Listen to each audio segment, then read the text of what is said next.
방문해 주셔서 감사합니다. 여러분 모두 행복한 일만 가득하세요. 구독과 좋아요는 큰 힘이 됩니다. 고금소총 야담전설 몰아보기 지금 바로 시작합니다. 제1화 밤만 되면 머슴과 뜨밤을 보내야 하는 마님의 속사정. 옛날 어느 고을에 만석지기 부자가 살고 있었답니다. 그런데 언제부터인가 부잣집 대감이 시름시름 앓기 시작했는데 얼마 지나지 않아 목숨이 경각에 달할 정도로 위태로운 지경에 이르게 되었지 뭐겠습니까? 건강 하나는 남부럽지 않던 서방님인데 어찌 이리 알아누워 있으신게요. 이럴 거면 못하다고 허구한 날 산삼에다 뱀술이며 온갖 귀한 보약이란 보약은 다 드셨단 말이오. 다 허사요, 허사. 어서 일어나시오, 어서. 대감 가시면 나는 하루도 못 산단 말이오. 남편의 깊어지는 병세에 정신줄을 놓고 깊은 슬픔과 절망에 빠진 마님까지 울며 까무러치기를 여러 날 반복하니 집안 사람들 모두 마님의 안위까지 걱정하는 지경에 이르게 되었죠. 이러다 대감마님의 안방마님까지 자칫하면 함께 가시겠구먼 그래. 저리도 가슴 절절한 부부가 어디 있단 말인가. 하늘도 무심하시지 말이야. 더군다나 전국 팔도에 이름난 의원이란 의원을 죄다 불러 진맥을 잡히고 세상 용하다는 약이란 약은 다 써보았지만 병세가 호전되기는커녕 오히려 그 증세가 날이 갈수록 심각해졌으니 도무지 뾰족한 수도 찾지 못하고 그저 상치를 날만 기다리고 있었답니다. 아니 병명도 알아내지 못해 치료도 제대로 못해? 명이라는 것들이 죄다 돈만 비싸게 받아쳐먹을 생각만 하고 병 고칠 생각은 하더라느니 몽땅 잡아다 매질을 해야 정신을 차릴 것이구먼. 그러게 말일세. 어찌 이리도 다들 실력이 형편없단 말인가 글쎄. 허준 선생이 아시면 당장이라도 깨어나 경을 칠 일일세 그려. 조선의 명의는 어디 가서 다 죽었단 말인가? 명의는 무슨 얼어 죽을. 그렇게 안타까운 시간만 야속하게 흘러가던 어느 날이었습니다. 머슴 돌쇠가 안방마님을 다급히 찾아와 말하는 것이었습니다. 마님, 헉헉, 마님, 헉헉헉. 이놈아, 헐떡거리지 말고 숨 좀 고르고 말하거라. 헉헉거리는 모습이 좀 거시기 하구나. 그게 말입니다. 쇳내가 산에 나무하러 갔다 사냥꾼들한테 얻어들은 얘기가 있사온데. 무슨 얘기라고 이리 호들갑이냐. 유난 떨지 말고 제대로 고해보거라. 알겠습니다. 그러니까 그게 말입니다. 우리 고을에서 하루길 떨어진 곳에 영험한 산이 하나 있는데 그곳에 가서 치성을 드리면 무슨 소원을 빌든 원하는 일은 다 이루어진다고 합니다요. 그래? 그것이 사실이더냐. 그럼 당장 가야지. 어서 내가 앞장서도록 하거라. 그렇게 마님은 한치의 망설임도 없이 그 길로 돌쇠를 앞세워 그 영험하다는 산으로 한 걸음에 달려가게 되었답니다. 하루를 꼬박 달려 산 아래에 도착하니 이곳저곳에 돌탑을 쌓으며 치성을 드리는 사람들의 기도 소리가 들려왔는데 왠지 모를 신묘한 분위기에 순간 넋이 나간 듯 마님이 산속으로 발걸음을 급히 옮기기 시작했답니다. 마님, 천천히 가십시오. 쇳내가 앞장설 테니 제 뒤에 바짝 붙어서 쫓아오셔요. 까딱하다 가는 길을 잃기 십상입니다. 이 녀석, 호들갑은 내가 어린애더냐? 잘 따라갈 테니 걱정 말거라. 그렇게 한참을 걸어 산 중턱에 수풀이 우거진 골짜기 끝에 다다르게 되었는데 마침 앞이 보이지 않을 정도로 안개가 자욱하게 피어올라 더 이상 걸음을 옮길 수가 없게 되었답니다. 마님, 앞이 보이지 않으니 쇳내의 바지춤을 잡으십시오. 돌쇠 이놈, 개수작 부리지 말거라. 아이고, 아닙니다 마님. 길이 험해 그러는 것이니 어서 잡으십시오. 허튼 수작 부릴 생각은 아예 하지 말거라. 길이 위험해 잡는 것이니. 알겠느냐? 자, 여기 이렇게 잡으시면 되는구먼요. 결국 돌쇠의 바지춤을 끌어 잡은 마님은 더듬더듬 발걸음을 훑어가며 안개 속을 헤쳐나가고 있었습니다. 얼마나 안개를 뚫고 길을 걸었을까. 하얀 벽마냥 눈앞을 가리던 안개가 일순간 사라지는가 싶더니 눈앞에 장관이 펼쳐지는 것이 아니겠습니까? 여기가 대체 어디대요? 살다 이런 광경은 처음이구먼요. 마치 무릉도원에 온 듯한 착각을 불러일으켰는데 기암절벽을 타고 흘러내리는 폭포수며 신묘한 괴석들 사이사이 피어난 꽃들이 바람에 하늘거릴 때마다 흩날리는 꽃가루들로 황홀경이 따로 없지 뭐겠습니까? 바로 이곳이구나 돌쇠야. 우리가 치성을 드릴 곳이. 길한 기운이 뼛속까지 느껴지니 필시 소원을 들어주실 것 같구나. 어서 자리를 마련하거라 어서. 알겠구먼요. 잠시 후 계곡 한 모퉁이 바위 동굴에 자리를 잡은 마님이 곧장 치성을 드리기 시작했답니다. 비나이다. 우리 서방님 좀 살려주소. 제발 좀 살려주소. 단 1년만이라도 좋으니 제발 우리 서방님 좀 깨어나게 해주시오. 그렇게 몇 날 며칠 밤낮도 없이 지극정성으로 치성을 드린 지 닷새가 지날 때였답니다. 여느 날과 다름없이 동굴 안에서 치성을 올리고 있던 마님이 그날따라 연일 이어지는 강행군이 힘들었던지 순간 고꾸라져 잠이 들고 말았는데 그 잠깐 사이에 기묘한 꿈을 꾸게 되었답니다. 기암괴석이 빽빽한 산봉우리에 안개가 자욱이 내려앉고 세찬 바람이 몰려오는가 싶더니 불현듯 웬 백발노인이 나타나서는 이렇게 말하는 것이었습니다. 나는 이 산을 지키는 산신이니라. 내 너를 며칠 동안 지켜보고 있었느니라. 남편을 위해 지극정성 몸을 아끼지 않고 치성을 드리는 너의 모습이 갸륵하여 이리 직접 너를 보러 온 것이니라. 꿈인지 생시인지 모를 상황에 놀란 마님이 산신이란 말에 냉큼 머리를 조아리고 절을 하니 산신이 나지막이 말하였답니다. 이제부터 남편을 살릴 방도를 너에게 알려줄 테니 명심하도록 하거라. 네, 남편을 살릴 방도라고요? 무엇이든 말씀해 주시지요, 산신령님. 너의 남편이 지금 사경을 헤매는 이유는 바로 마구니 때문이니라. 오래전부터 너를 사모하고 있던 마구니 하나가 너와 함께 있는 남편을 시샘하여 그를 병들게 만든 것이니라. 마군이라니요, 산신령님. 아무리 질투가 나도 그렇지 서방님에게 왜 그런단 말입니까? 차라리 저에게 해코지할 일이 아니랍니까? 너를 사모하는 마구니가 너는 다치게 하고 싶지 않으니 그 저주를 너의 남편에게 돌린 것이 아니겠느냐? 그럼 이제부터 제가 어떻게 하면 되나요? 간단한 이치 아니겠느냐? 너의 곁에 남편이 있다는 이유로 마구니가 저주를 날렸으니 너의 곁에 다른 사람을 두어 남편 대신 저주를 맞게 하면 될 것이 아니겠느냐? 그렇게만 된다면 너의 남편이 저주에서 벗어날 수 있을 것이니라. 다른 사람을 제 곁에 둔다는 말씀은 혹시 그렇지. 그대가 지금 생각하는 그것이 맞느니라. 지금 당장은 너에게 가당치도 않은 일일 수 있겠으나 남편을 살리기 위해서는 지금으로선 그 방법이 유일하구나. 그렇게 할 수 있겠느냐? 산신의 말에 잠시 머뭇거리던 마님이 결심한 듯 말했답니다. 지금 따지고 자시고 할 시간이 없지 않사옵니까? 남편을 살리는 일이라면 뭐든지 할 것입니다. 더 자세히 말씀해 보시지요. 그러면 좋다. 결심이 선 것 같으니 잘 듣거라. 그대는 이 시간 이후로 산을 즉시 내려가 건장한 산에 하나를 물색하거라. 그리고 그 산에와 열흘간 하루도 거르지 말고 매일 밤 격렬한 밤을 보내야 하느니라. 딱 열흘이면 충분할 것이다. 다시 한번 말하지만 매일매일 정해진 시간에 뜨거운 밤을 함께 보내야 하느니라. 뜨거운 밤이라고요? 실제로 몸을 섞으라는 말씀이신지요? 그렇지. 신용만 하는 것으로는 마구니가 속지 않을 것이 분명하느니라. 오히려 자신을 속이려 든다는 눈치를 챌 수 있으니 실제와 다름이 없어야 하지. 아주 격정적으로 실제 부부처럼 관계를 가져야 하느니라. 알겠느냐? 자칫 마구니에게 흠이라도 잡힌다면 너의 남편은 물론 너와 잠자리를 함께한 사내조차 목숨을 보장받지 못할 것이니 부디 명심하거라. 외간 남자와 정을 통해야 한다니 남편을 두고 어찌. 남편의 목숨이 달린 일이니라. 원치 않는 게냐? 그것이. 아니옵니다. 서방님을 살리는 일인데 꼭 그렇게 할 것이옵니다. 그렇게 완벽하게 속일 수만 있다면 마구니의 저주는 필시 그 사내에게 옮겨가 너의 남편은 병마에서 벗어날 것이니라. 허나, 남편은 살게 되지만 저와 몸을 섞은 사내는 어찌 되는 것입니까? 건장한 사내라면 마구니의 저주라고 해도 한동안은 버텨낼 수 있을 것이니 그것은 나에게 맡기고 심혈을 기울여 대상을 물색해야 하느니라. 그러더니 산신이 환약 하나를 여인에게 건네주며 다시 말을 이어갔답니다. 그리고 열흘이 되는 날 그 사내에게 이 환약을 꼭 먹이도록 하거라. 그러면 남편은 물론 그 사내도 무탈해질 것이니라. 그런 연후이 곳으로 와서 지금처럼 치성을 드리면 나를 만날 수 있을 것이다. 그때 마구니를 물리칠 신수 하나를 내려줄 것이니 부디 거사를 잘 치르기를 바라느니라. 그 말을 끝으로 노인은 다시 안개 속으로 사라졌는데 그와 동시에 마님도 거친 숨소리와 함께 잠에서 깨어났답니다. 참으로 이상한 꿈이로구나. 어찌 이리도 생생하단 말인가. 내가 며칠 좀 무리를 한 모양일세 그려. 그렇게 잠시 숨을 돌리며 주위를 둘러보던 마님이 머리맡에서 무언가를 주워 들고선 깜짝 놀라는 것이 아니겠습니까? 그것은 바로 꿈속에서 산신이 건네준 환약이었답니다. 아니 이것은 진정 꿈이 아니었구나. 산신께서 실제 나타나신 것이었어. 어서 산을 내려가 서방님을 살리러 가야겠어 어서. 돌쇠야, 어서 산을 내려갈 채비를 하거라 어서.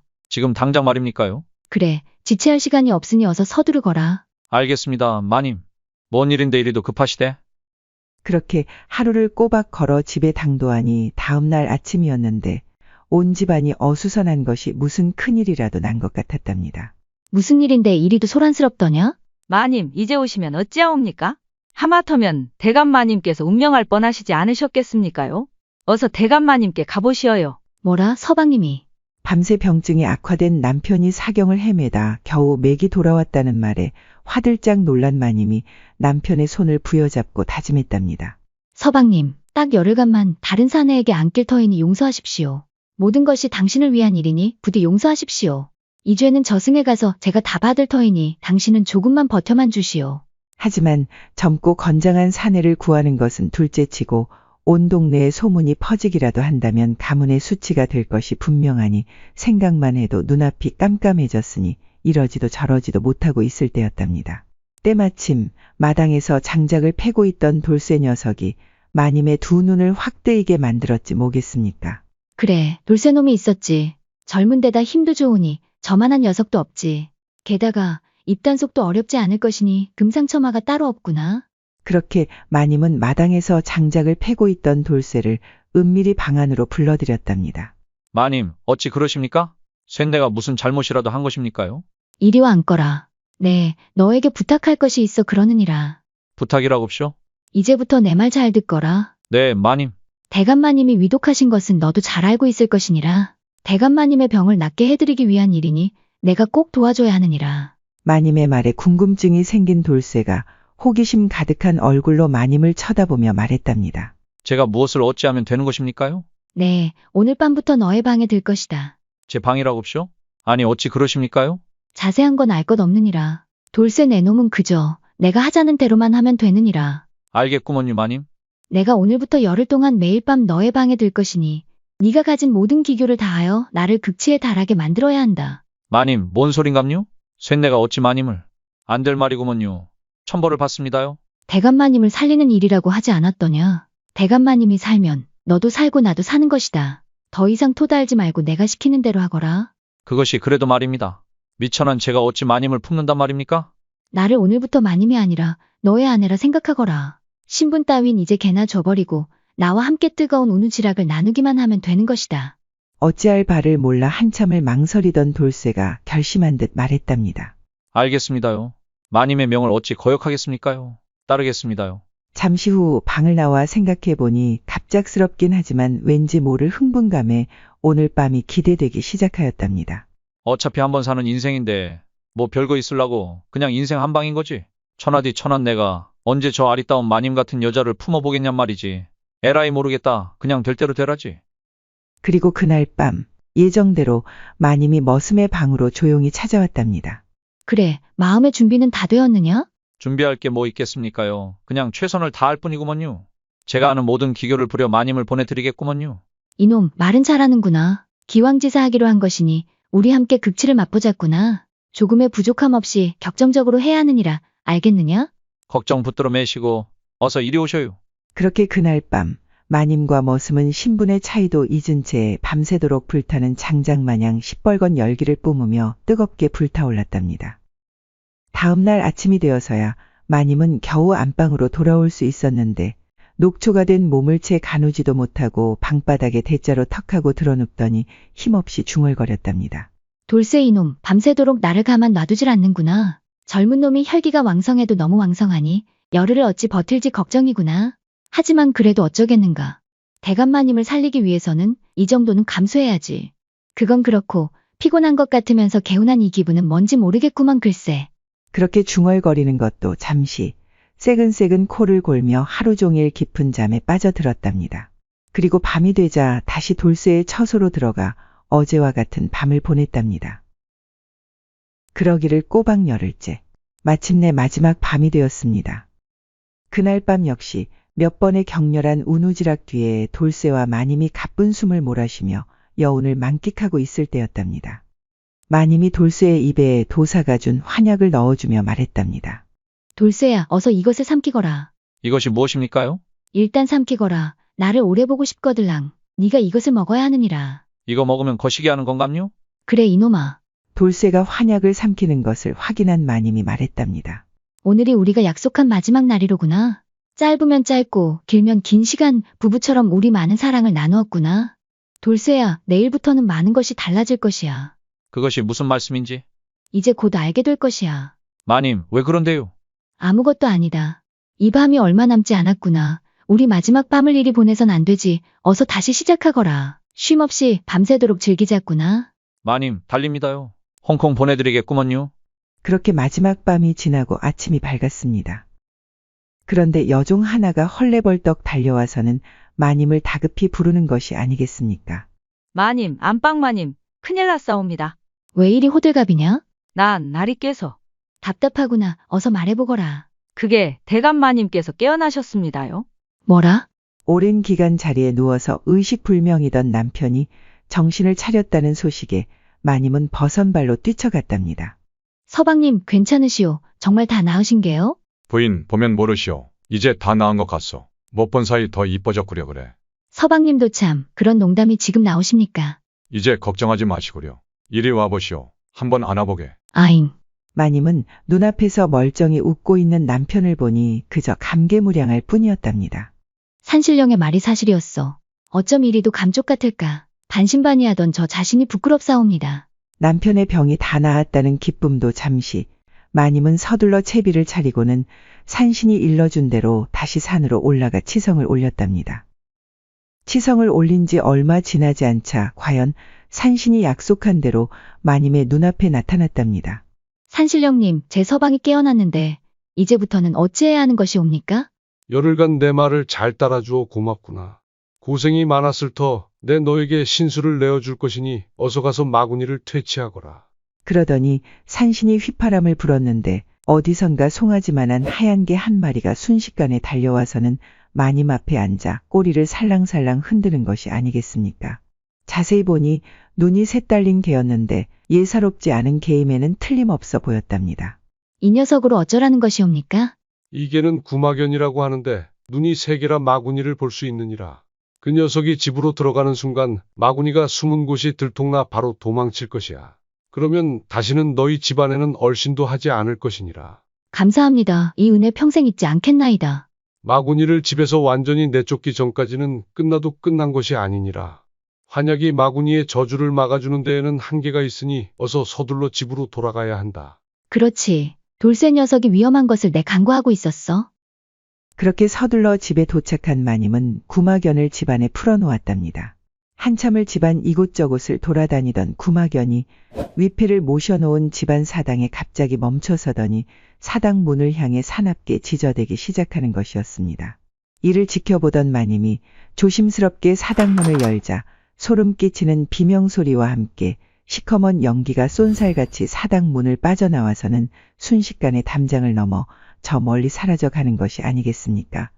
그제서야 날카로운 구마견의 울부짖는 소리가 멈추더니 얌전히 앉아 꼬리를 살랑살랑 흔들며 마님을 쳐다보는 것이었습니다. 산신의 말대로 마구니가 물러갔구나. 이제 다 끝난 것이겠지? 마님이 저 멀리 사라져가는 검은 안개를 바라보며 안도의 한숨을 쉬며 중얼거리고 있을 때였답니다. 다 끝나긴 이제 시작이요. 난데없이 들려오는 목소리에 깜짝 놀라서 뒤를 돌아보니 웬 스님 한 분이 마당에서 있는 것이었습니다. 이 집을 나갔을 뿐 이제 다른 숙주를 찾을 것이요. 소멸시키기 전까지는 여전히 끝난 것이 아니지요. 뉘신지요, 스님은? 허허, 보이는 것은 그저 허물일 뿐. 더 깨달으셔야겠소. 껍데기가 달라지니 못 알아보시는 게요. 혹시 산신령님? 이제야 알아보시는구려. 아, 송구하옵니다. 못 알아배웠습니다. 그건 그렇고 앞으로 마구니가 이 집에 나타나는 일은 없을 것이요. 이제 마음 편히 여생을 남편과 함께 즐기셔도 될 것이외다. 산신령님 진심으로 감사드리옵니다. 이 은혜 평생 잊지 않겠나이다. 아니요, 아니요. 그대의 정성이 남편을 살린 것이니 내가 감사받을 일은 아니요. 그건 그렇고 전 녀석이 돌쇠 녀석이요. 네, 그렇습니다. 돌쇠이옵니다. 마님의 말에 산신이 돌쇠를 손짓해 부르더니 씩 웃으면서 위아래로 훑어보며 말했답니다. 허참 녀석. 기골이 장대한 것이 딱 마구니 사냥꾼이로세. 네 녀석이 내 환약을 먹어 살 수 있었으니 이제 그 은혜에 보답할 차례가 되었다. 무슨 말씀인지? 무슨 말은 무슨 말. 너는 오늘부터 내 제자가 되어 마구니를 잡으러 다니는 추막꾼이 될 것이야. 이미 내 환약으로 모든 혈자리는 뚫어두었으니 조금만 수련한다면 도력이 커질 것이니 그것으로 나에게 보답하거라. 뜬금없는 노인의 말에 돌쇠가 뒷걸음질치며 말했답니다. 싫습니다요. 저는 귀신이 제일 무섭구먼요. 딴 데 가서 알아보셔요. 싫어도 어쩔 수 없느니라. 내가 널 데려가지 않으면 마구니가 언제든 너를 찾아 너에게 저주를 내릴 것이니 나만이 너를 구할 수 있느니라. 그래도 싫으냐? 산신의 말에 돌쇠가 털썩 주저앉으며 말했답니다. 아니, 이게 뭐대요? 제가 뭔 잘못을 했길래 저에게 이런 시련을 주시는감요? 이를 지켜보던 마님이 돌쇠의 두 손을 꼭 잡으며 말했답니다. 돌쇠야, 미안하다. 나 때문에 네가 더 이상 자세히는 말할 수 없지만 난 네가 추마꾼이 되어 나를 지켜주는 수호신이 되어줬으면 좋겠구나. 내가 위험해질 때 언제든지 나를 구해주지 않겠느냐, 돌쇠야. 아니, 서방님. 서방님? 마지막 여인의 한마디에 눈물을 글썽이던 돌쇠가 결심한 듯 말했답니다. 무슨 내막이 있는지는 잘 몰라도 알겠어라. 제가 제자가 되겠구먼요. 추마꾼이 되어 평생 마님을 지켜드리겠어라.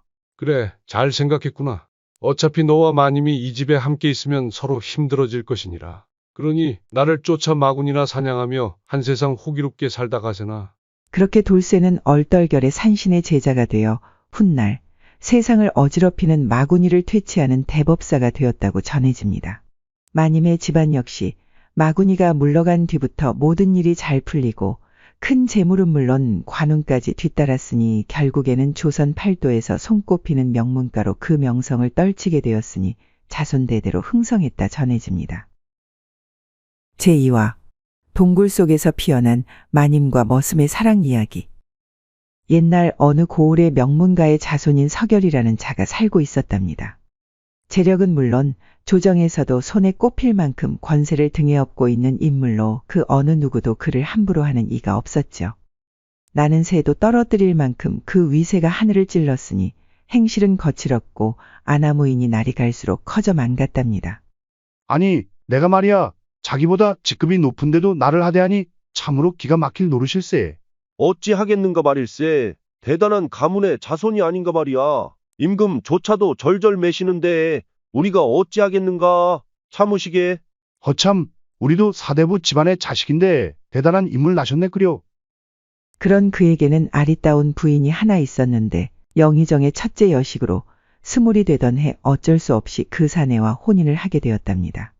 사연인즉슨 절세가인으로 소문난 여인에게 반한 양반과 자제들이 죄다 그녀에게 정혼을 넣기 위해 줄을 서고 있었죠. 그런데 이를 지켜보던 서결이의 간계로 울며 겨자 먹기로 혼인을 올린 것이었죠.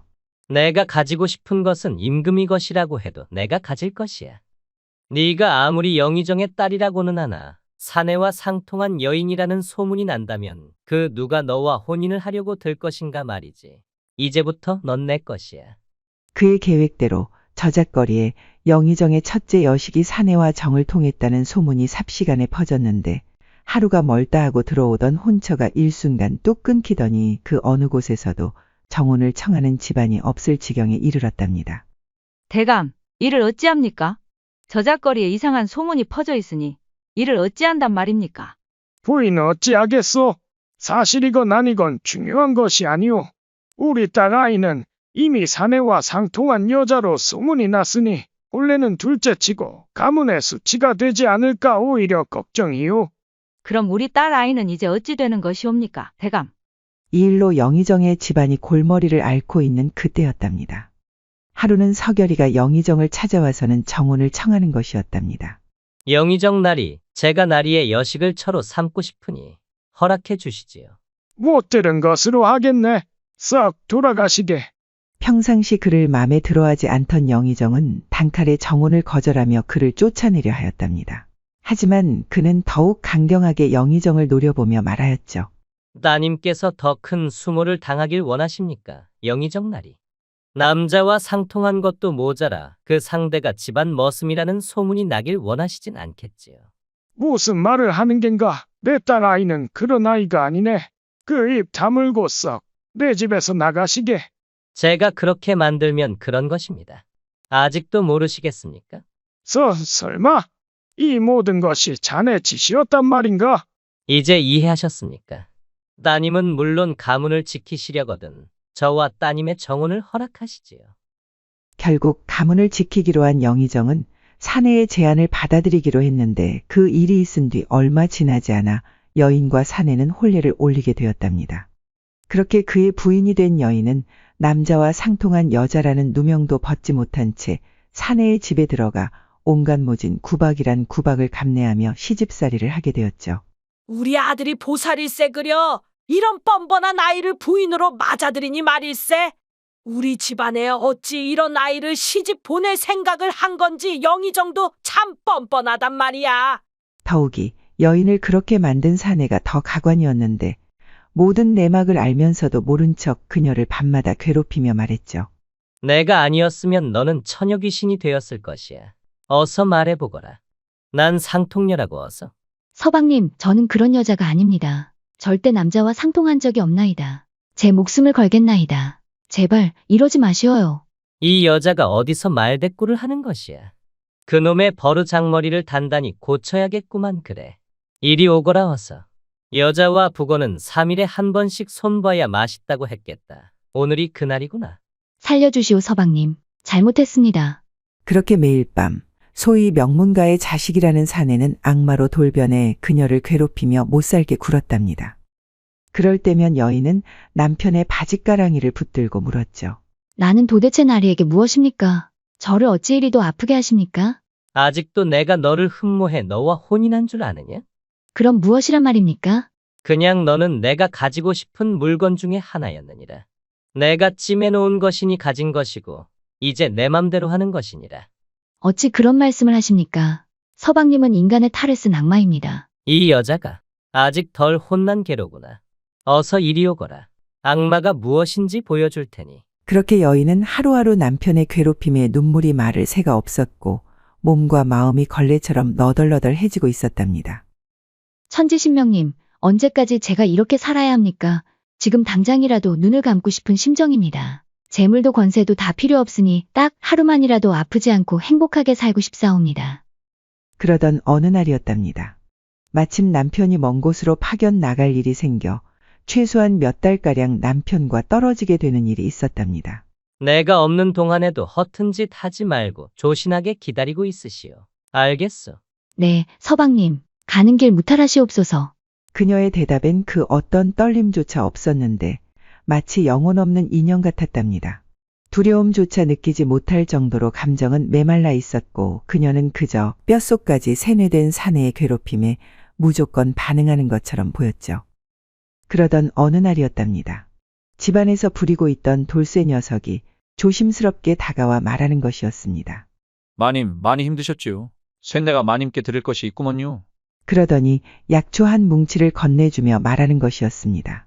마님, 이 약초를 잘 우려서 상처에 바르시면 금세 가라앉을 것입니다요. 진작에 드리고 싶었지만 용기가 나지 않았구먼요.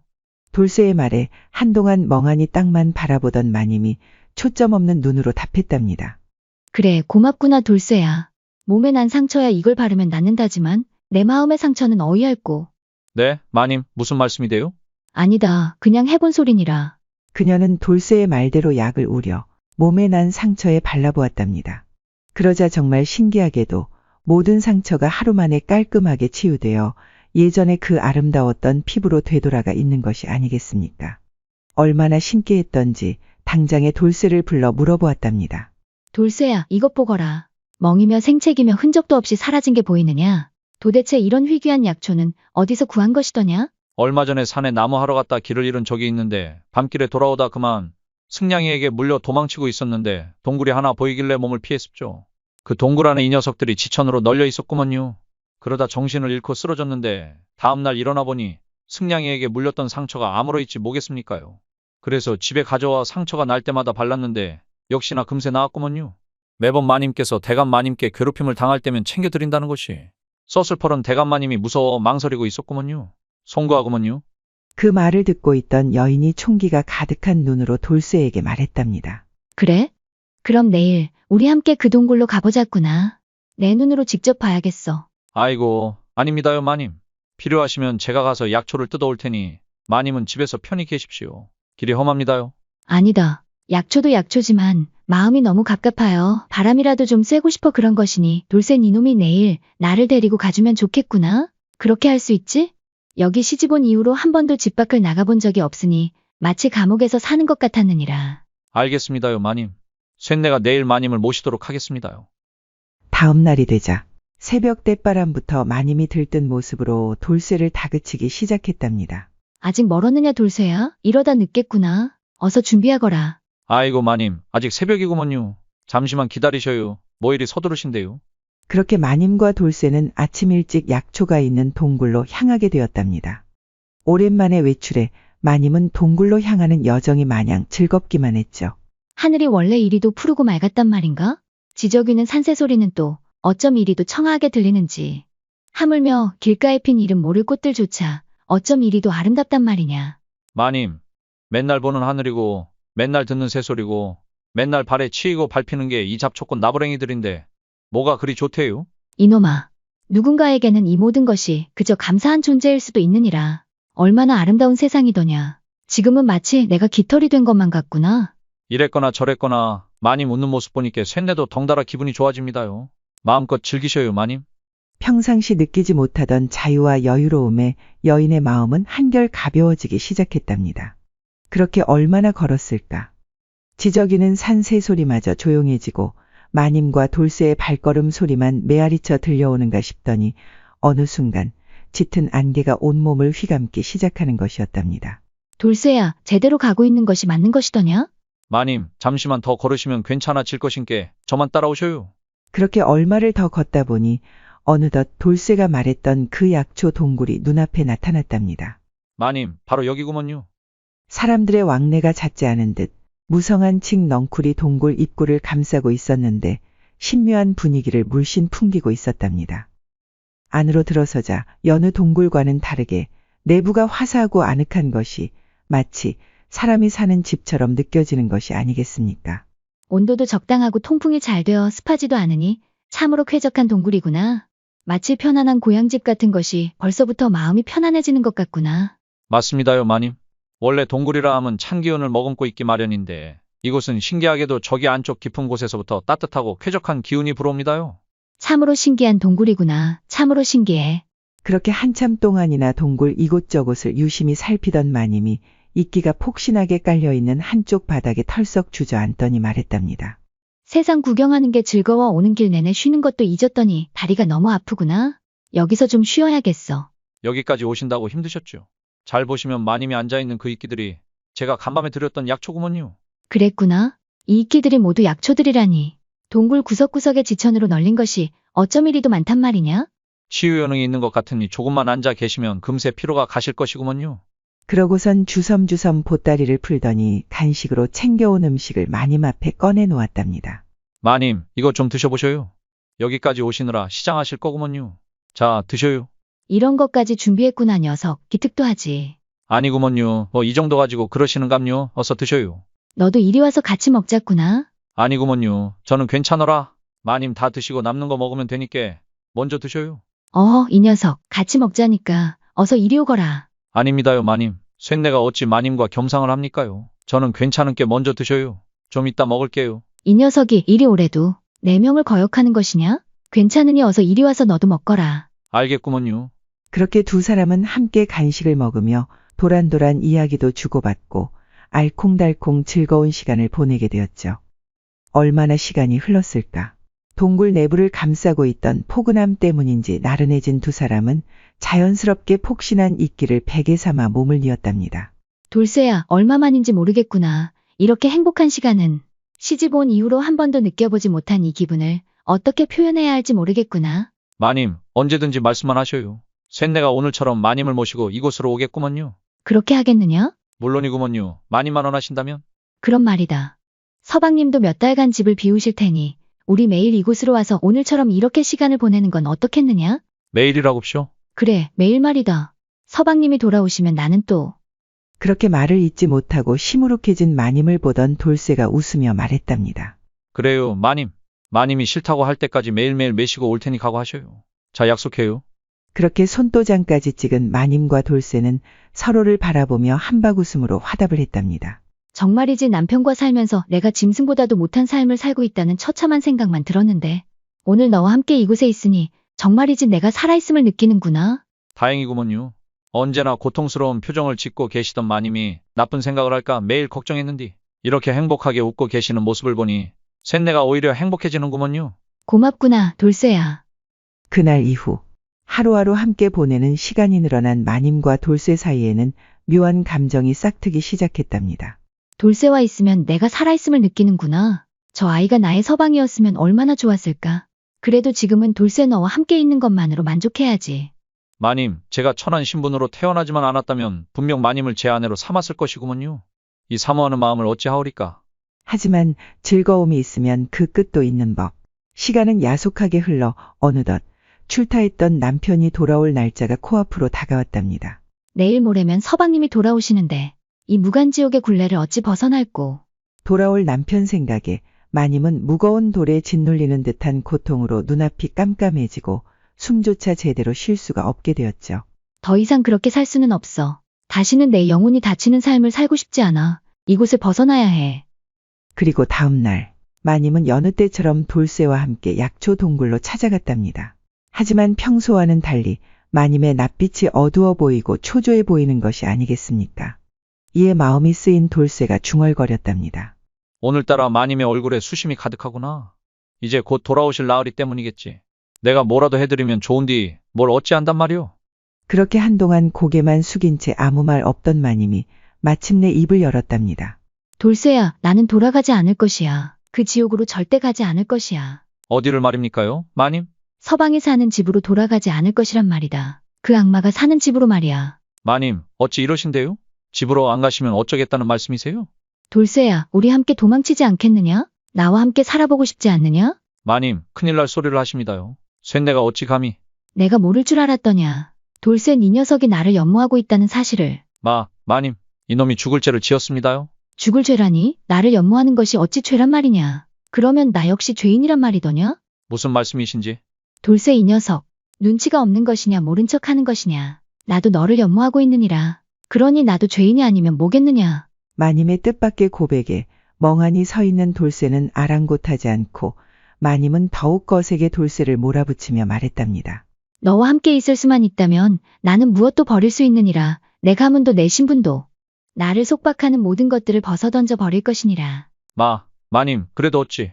더 이상 말할 것 없느니라. 나는 이미 결정을 내렸으니 너는 그 결정에 따르기만 하면 되는 것이다. 너와 나의 마음이 다르지 않으니 그 지긋지긋한 집을 떠나 함께하는 것이 어찌 이치에 어긋나는 일이겠느냐? 아니 그러하더냐. 그렇게 부끄러워하면서도 강단 있게 쏘아붙이던 마님이 어느새 돌쇠의 품속으로 안겨드니 돌쇠 역시 더 이상 연모의 감정을 숨기지 못하고 갈비뼈가 으스러지도록 그녀를 있는 힘껏 꼭 껴 안아주었답니다.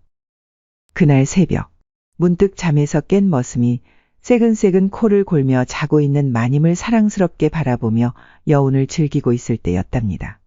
어쩜 이리도 사랑스러운 것이오. 확 깨물어 주고 싶구먼. 음이 좋은 것. 그런데 동굴 깊숙한 어디에선가 사람의 인기척 같은 것이 느껴지는 것이 아니겠습니까? 얼라리요? 동굴 안에 우리 말고 또 누가 있는 것이오? 사람 목소리 같은디 이상하구먼. 긴가민가 하며 다시 동굴 깊숙한 곳을 향해 귀를 기울여 보니 아니나 다를까 사람들이 속삭이는 듯한 소리가 또 다시 들려오는 것이었답니다. 잘못 들은 것이 아니구먼. 사람이 맞구먼. 호기심이 생긴 돌쇠가 마님이 깨지 않게 조심히 일어나서는 의문의 목소리가 들려오는 곳으로 천천히 다가가기 시작했답니다. 동굴 깊숙한 곳까지 가본 적은 없었기에 조금은 무섭기도 했지만 그 소리의 정체가 궁금해 발걸음을 멈출 수가 없었답니다. 수십 번을 와봤어도 이곳까지 들어와 본 적은 없구먼. 나 말고 이곳을 아는 사람이 있을 리도 만무하고. 그렇게 얼마를 걸어갔을까? 암흑 같은 어둠을 뚫고 동굴 안을 밝히는 한 줄기 밝은 빛이 보이는 것이 아니겠습니까? 어랍쇼? 이건 뭐대? 동굴 안의 빛이라니. 더욱 호기심이 생긴 돌쇠가 빛이 비쳐 들어오는 곳으로 계속 다가가니 사람 하나가 겨우 지나갈 만한 바위 틈이 보이는 것이었습니다. 이곳에서 빛이 새어들고 있었구먼. 어두운 동굴 속에서 빛이라니. 저 바위 틈 너머에 도대체 무엇이 있길래 이리도 밝은 빛이 새어나오고 있단 말이오? 돌쇠는 고민할 것도 없이 꾸역꾸역 불빛이 새어나오는 바위 틈 사이로 몸을 들이밀었답니다. 그렇게 얼마간의 몸부림 끝에 결국 바위 틈을 통과한 돌쇠의 눈앞에 정말이지 놀라운 광경이 펼쳐졌답니다. 아니, 이런 일이. 놀랍게도 바위 틈 그 너머엔 또 다른 세상이 펼쳐져 있었던 것이었습니다.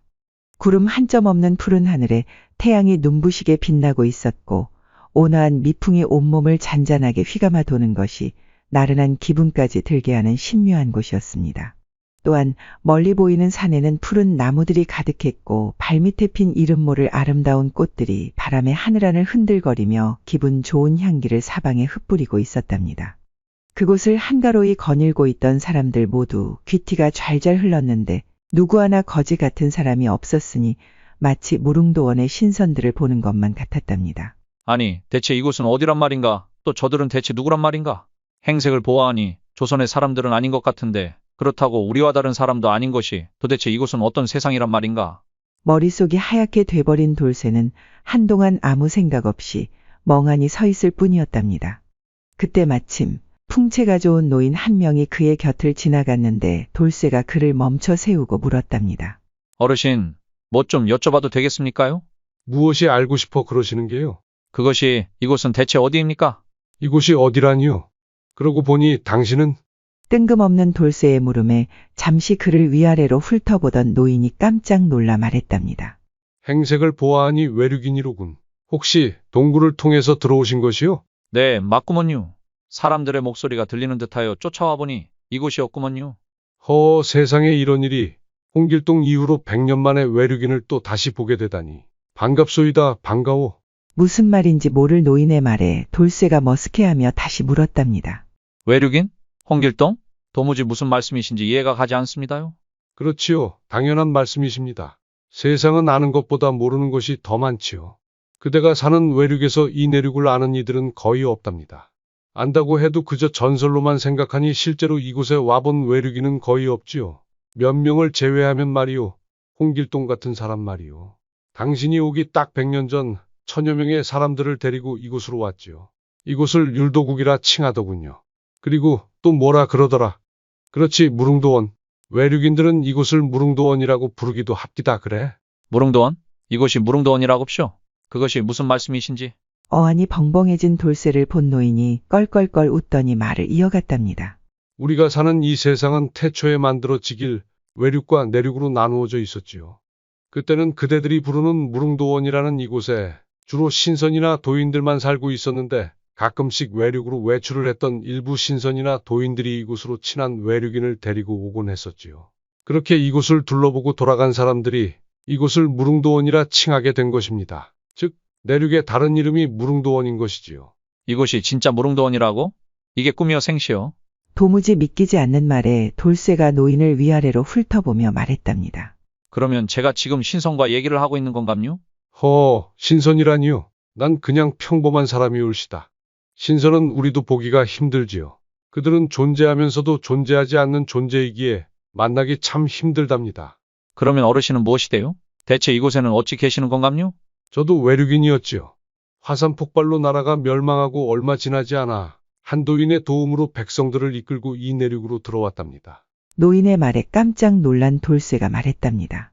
화산 폭발이라고쇼? 혹시 발해를 말씀하시는 겁니까요? 그렇다면 말로만 듣던 고구려의 후손이란 말씀이신데. 그러하지요. 뭐가 문제 있습니까? 그게 발해가 멸망한 지 벌써 500년이 넘었는데 지금까지 살아계신다는 게 혹시 어르신의 나이를 여쭤봐도 되는가요? 여기 들어온 이후로 세어보진 않았는데 한 600은 넘었을 것이외다. 아직 이곳에선 어린 축에 속하오 1000살 이상 먹은 사람들이 수두룩하니. 1000살이라고쇼? 사람이 그렇게 살 수가 있는감요? 이게 무슨 자다가 봉창 두들기는 소리래요? 기막혀하는 돌쇠의 모습에 노인이 호탕하게 웃으며 말했답니다. 이곳은 본디 신선이 사는 곳으로 외륙과 시간의 개념이 다를 뿐 아니라 모든 것이 천천히 흘러가오. 또한 사방에 깔린 모든 식물이 그대들이 불로초라 부르는 영생 물질들로 이루어져 있어 내가 살고 싶은 만큼 살 수가 있는 것이지요. 내 죽음은 내가 정하는 것이라고 보면 돼요.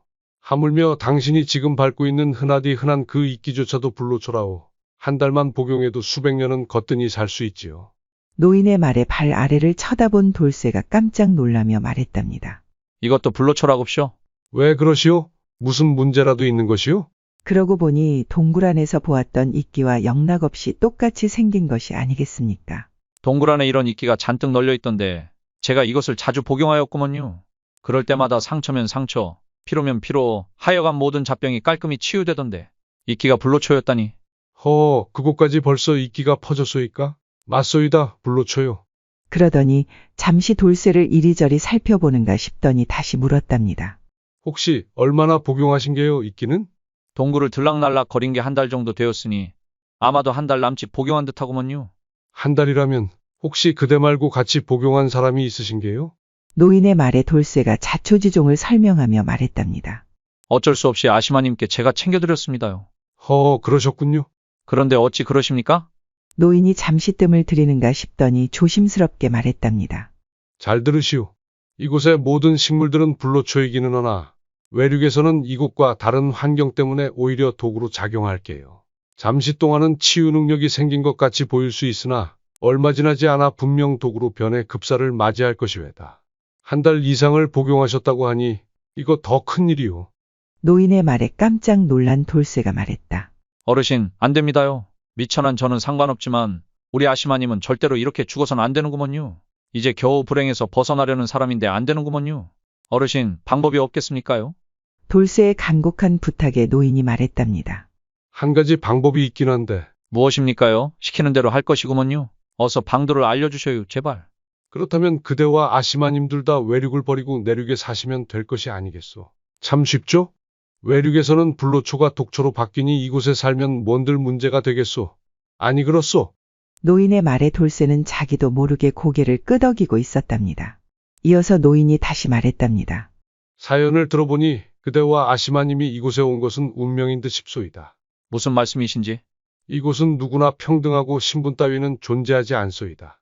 왕도 신하도 양반도 종도 없어 지극히 모두가 평범한 곳으로 그대와 마님이 원하는 삶을 산다고 한들 뭐라 할 사람 하나 없으니 바라는 모든 것이 이루어질 것이외다. 그뿐이겠소이까. 사시사철 따뜻해 배고픔도 추위도 없으니 영원히 평온하며 행복한 삶을 살 수가 있다오. 하물며 세상 권세도 부귀영화도 이곳에선 필요 없으니 그대가 사모하는 여인과 행복하게 잘 살기만 하면 되는 것이 아니겠소. 이곳에서는 그 모든 것이 가능하오. 어떻소? 내 제안이 충분히 매력적이지 않소?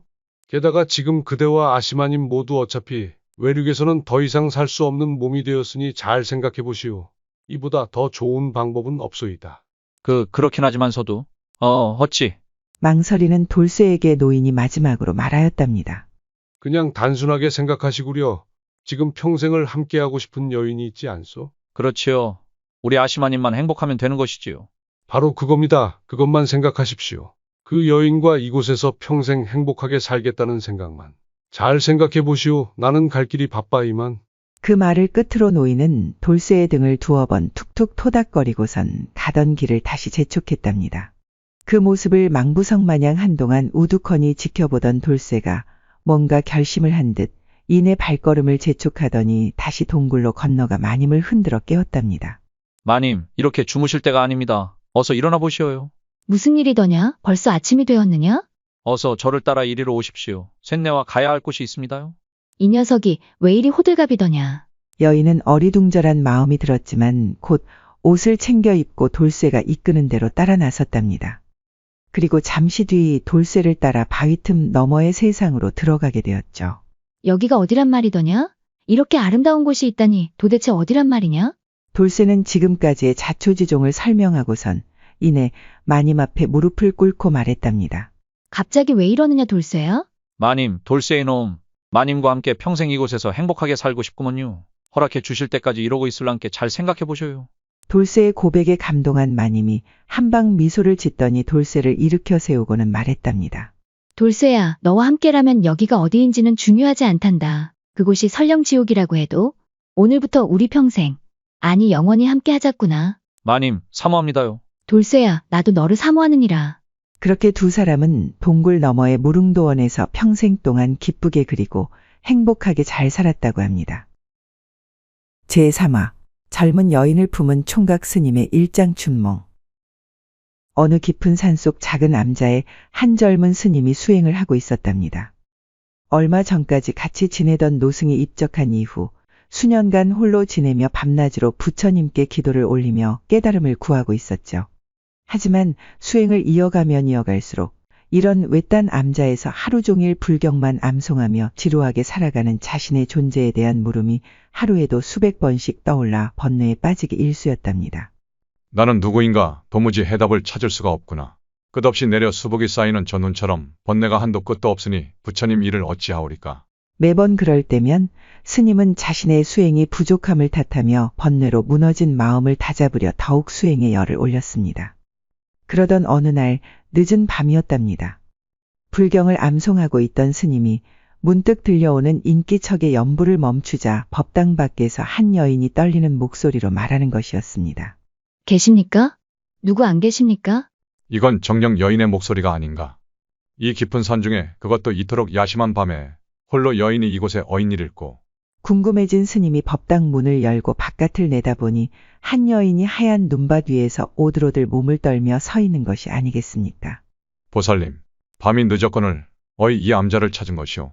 스님, 날도 저물고 눈이 많이 쌓여 길조차 보이지 않으니 오늘 하루만 묵어가게 해주시어요. 부탁드립니다. 여인의 떨리는 목소리에 스님이 합장을 하고선 말하였답니다.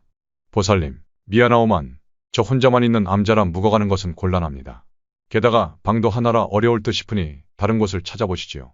그 말에 여인이 통사정하며 말했답니다. 스님, 더 이상 걸을 힘도 남아있지 않사온데 아무것도 보이지 않는 이 엄동설 안에 저보고 다른 곳을 찾아보라시면 그냥 나가 죽으라는 소리 아니십니까?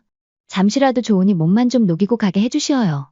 덜덜 떨며 통사정하는 여인을 바라보며 이러지도 저러지도 못하는 스님을 향해 여인이 더욱 간절한 눈빛으로 말했답니다.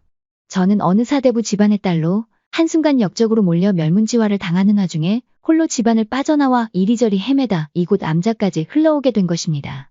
더 이상 제가 갈 곳이라곤 없으니 부디 가엾게 여기시어 하룻밤만이라도 좋으니 제발 재워주시지요. 안 그러면 이곳에서 그냥 얼어 죽어버릴 것이옵니다. 그 말에 스님은 더 이상 거절을 하지 못하고 여인을 방 안으로 들였답니다. 보살님, 저 아랫목에 가서 어서 몸 좀 녹이시오. 이 추운 날씨에 이 차림으로 지금까지 살아있는 게 용하오. 어서 가서 누우시오.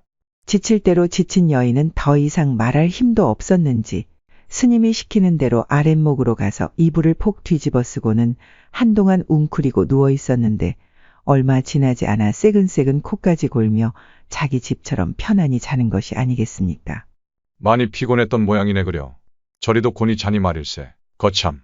그러더니 그새 부엌으로 가서는 아궁이에 장작을 더 넣어 구들장이 식지 않도록 하고선 다시 방으로 돌아와 자세를 고쳐잡고 이내 불경을 암송하기 시작했답니다. 시간이 얼마나 흘렀을까? 스님의 연불 소리가 잦아들고 차가운 눈 바람 소리만이 들리는 그때였답니다.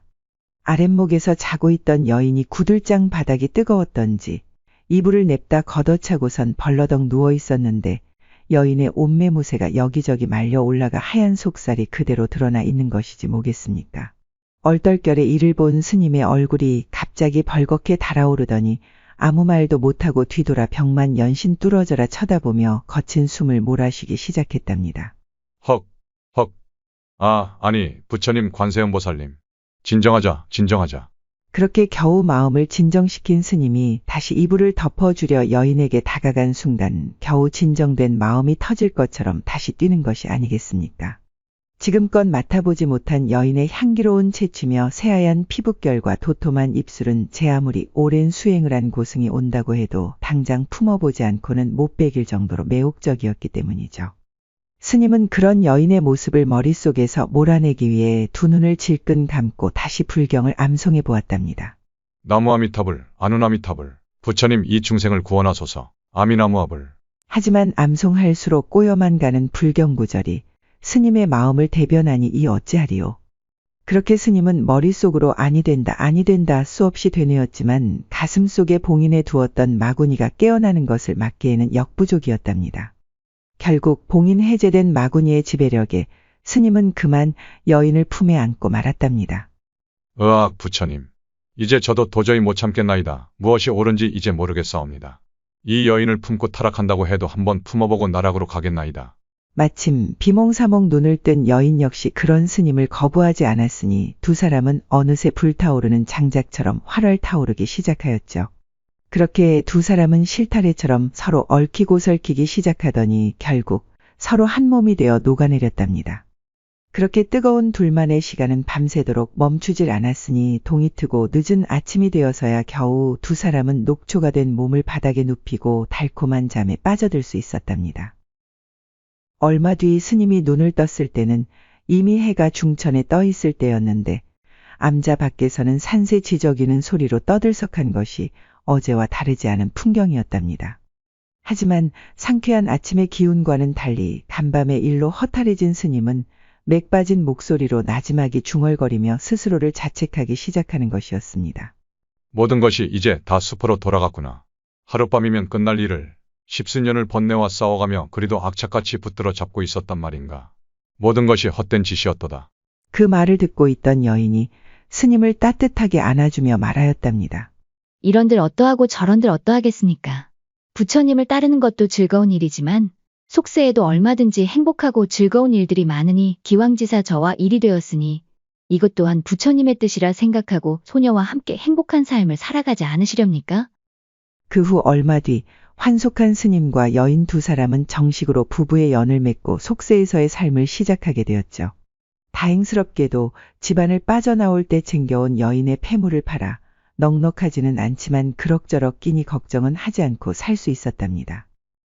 그렇게 시간은 흘러 어느덧 두 사람 사이에 아이까지 태어나고 소소하지만 나름 행복한 삶이 이어졌죠. 하지만 몇 해 지나지 않아 극심한 가뭄이 온 나라를 황폐하게 만들었는데 먹을 것이라고는 풀뿌리와 나무 껍질뿐이었고 그마저도 바닥이 난 상태였답니다. 스님 부부 역시 가진 재산 모두 바닥난 지 오래이고 식량마저 다 떨어져 이제는 그저 생명이 다하기만을 기다릴 뿐이었죠. 그러던 어느 날 여인이 웬 고깃국을 끓여서 가져오는 것이 아니겠습니까? 아니 부인, 이 시국에 고깃국이 어디서 나셨소? 그러자 아무 말 없이 여인이 머리를 싸매고 있던 천을 풀었는데 여인의 풍성했던 머리카락이 한 올 남김없이 다 깎여나가고 맨살만 하얗게 드러나 있는 것이었습니다. 부인, 머리가 어쩐 일이오? 우리 집에 돈 되는 물건은 이미 다 팔았으니 마지막으로 제가 갖고 있던 이 머리카락을 잘라 내다 팔고 이 고기를 장만해 온 것이니 마지막으로 배불리 먹어나 봅시다. 그렇게 마지막 식사 후에 한 달이 채 못 돼 부부의 아이 또한 여느 아이들과 마찬가지로 배고픔을 이기지 못하고 그만 세상을 떠나버리고 말았답니다. 그렇게 소중한 아이를 땅에 묻은 뒤 여인이 슬픈 눈으로 남편을 바라보며 말했답니다. 우리가 처음 만난 그날 암자에서 우리 아주 행복했었지요.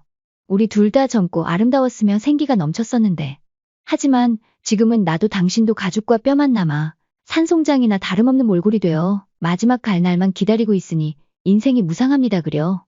여보, 이제 우리 그만 헤어져서 각자의 길을 갑시다. 더는 내 몸뚱이가 흉해져 가는 꼴을 당신에게 보이고 싶지 않습니다. 또한 시간이 지날수록 우리 둘 다 굶주린 금수처럼 변해 서로를 못 잡아먹어 으르렁거릴 텐데 그 꼴을 어찌 보겠소. 그나마 이 정도라도 사람의 형상을 하고 있는 지금 헤어져서 각자 마지막 날을 맞이하도록 해요. 아내의 말에 남편은 눈물을 머금고 아무 말 없이 고개만 끄덕였답니다. 그렇게 여인과 헤어진 그는 삭풍이 몰아치는 어느 산속을 무작정 헤매며 머물 곳을 찾아다녔답니다. 그러다 바위 절벽 근처에서 운 좋게 동굴을 하나 발견하게 되었는데 그 안으로 들어가자마자 기력이 다했는지 그대로 엎어져 정신을 잃게 되었답니다. 얼마나 시간이 지났을까? 얼굴을 간지럽히는 햇살과 소란스럽게 지저귀는 새소리에 그가 정신을 차렸는데 놀랍게도 그가 있는 곳은 동굴이 아닌 예전에 그 암자의 바로 그 작은 방이지 뭐겠습니까? 이게 도대체 무슨 일이지?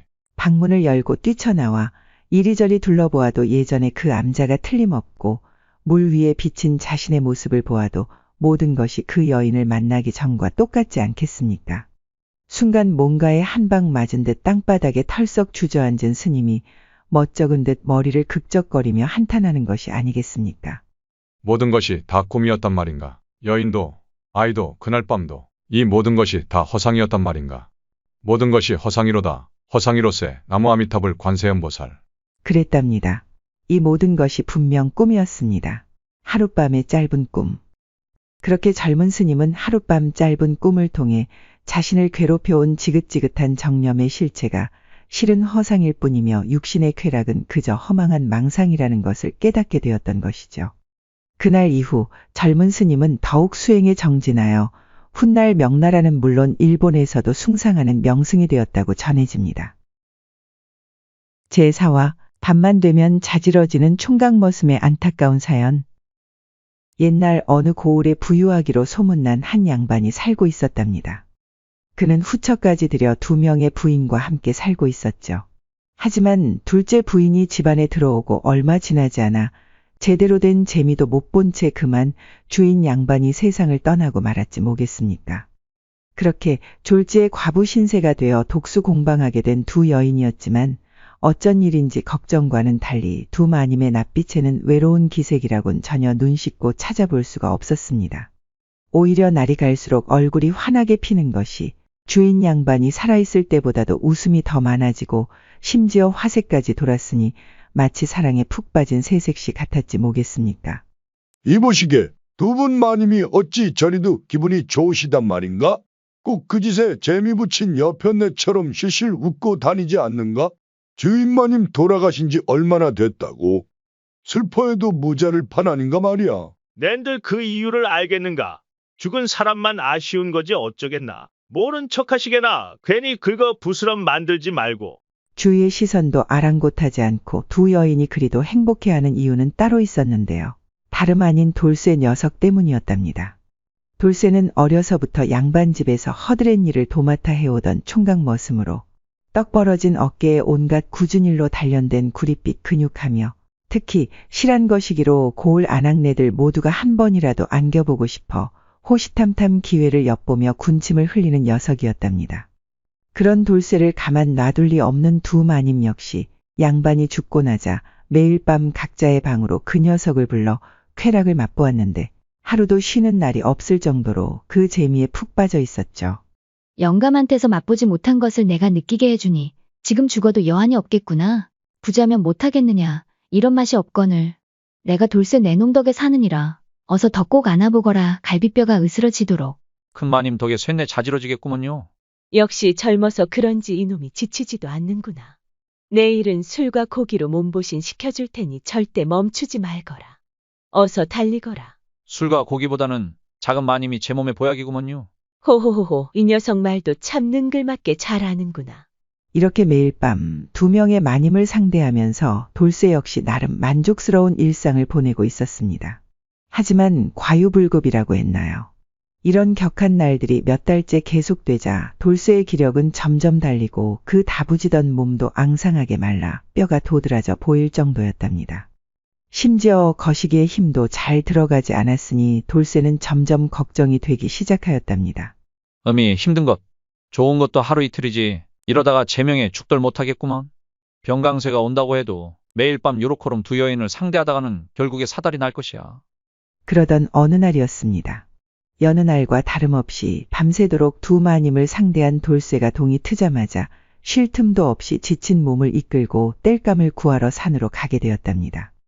얼마쯤 가다 보니 우거진 나무 사이로 하얀 연기가 피어오르는데 그 모습이 마치 자신을 오라 유혹하는 듯하니 돌쇠는 자기도 모르게 그 연기가 나는 곳으로 걸어가게 되었답니다. 잠시 후 연기가 나는 곳에 도착해 보니 전에는 보지 못했던 자그마한 암자 하나가 보이는 것이었습니다. 얼라리요? 매번 나무하러 갈 때만 해도 못 보던 암잔디. 뭔 일이래? 그렇게 돌쇠가 뻥진 모습으로 암자에 들어서니 늙은 노승이 툇마루에 앉아 한가로이 차를 마시고 있었는데 그 모습이 마치 신령이 환생한 듯하니 돌쇠는 연신 눈만 끔뻑끔뻑하며 두리번거릴 뿐이었죠. 내가 기가 허해져서 그런가? 지금 이게 생시여 꿈이여?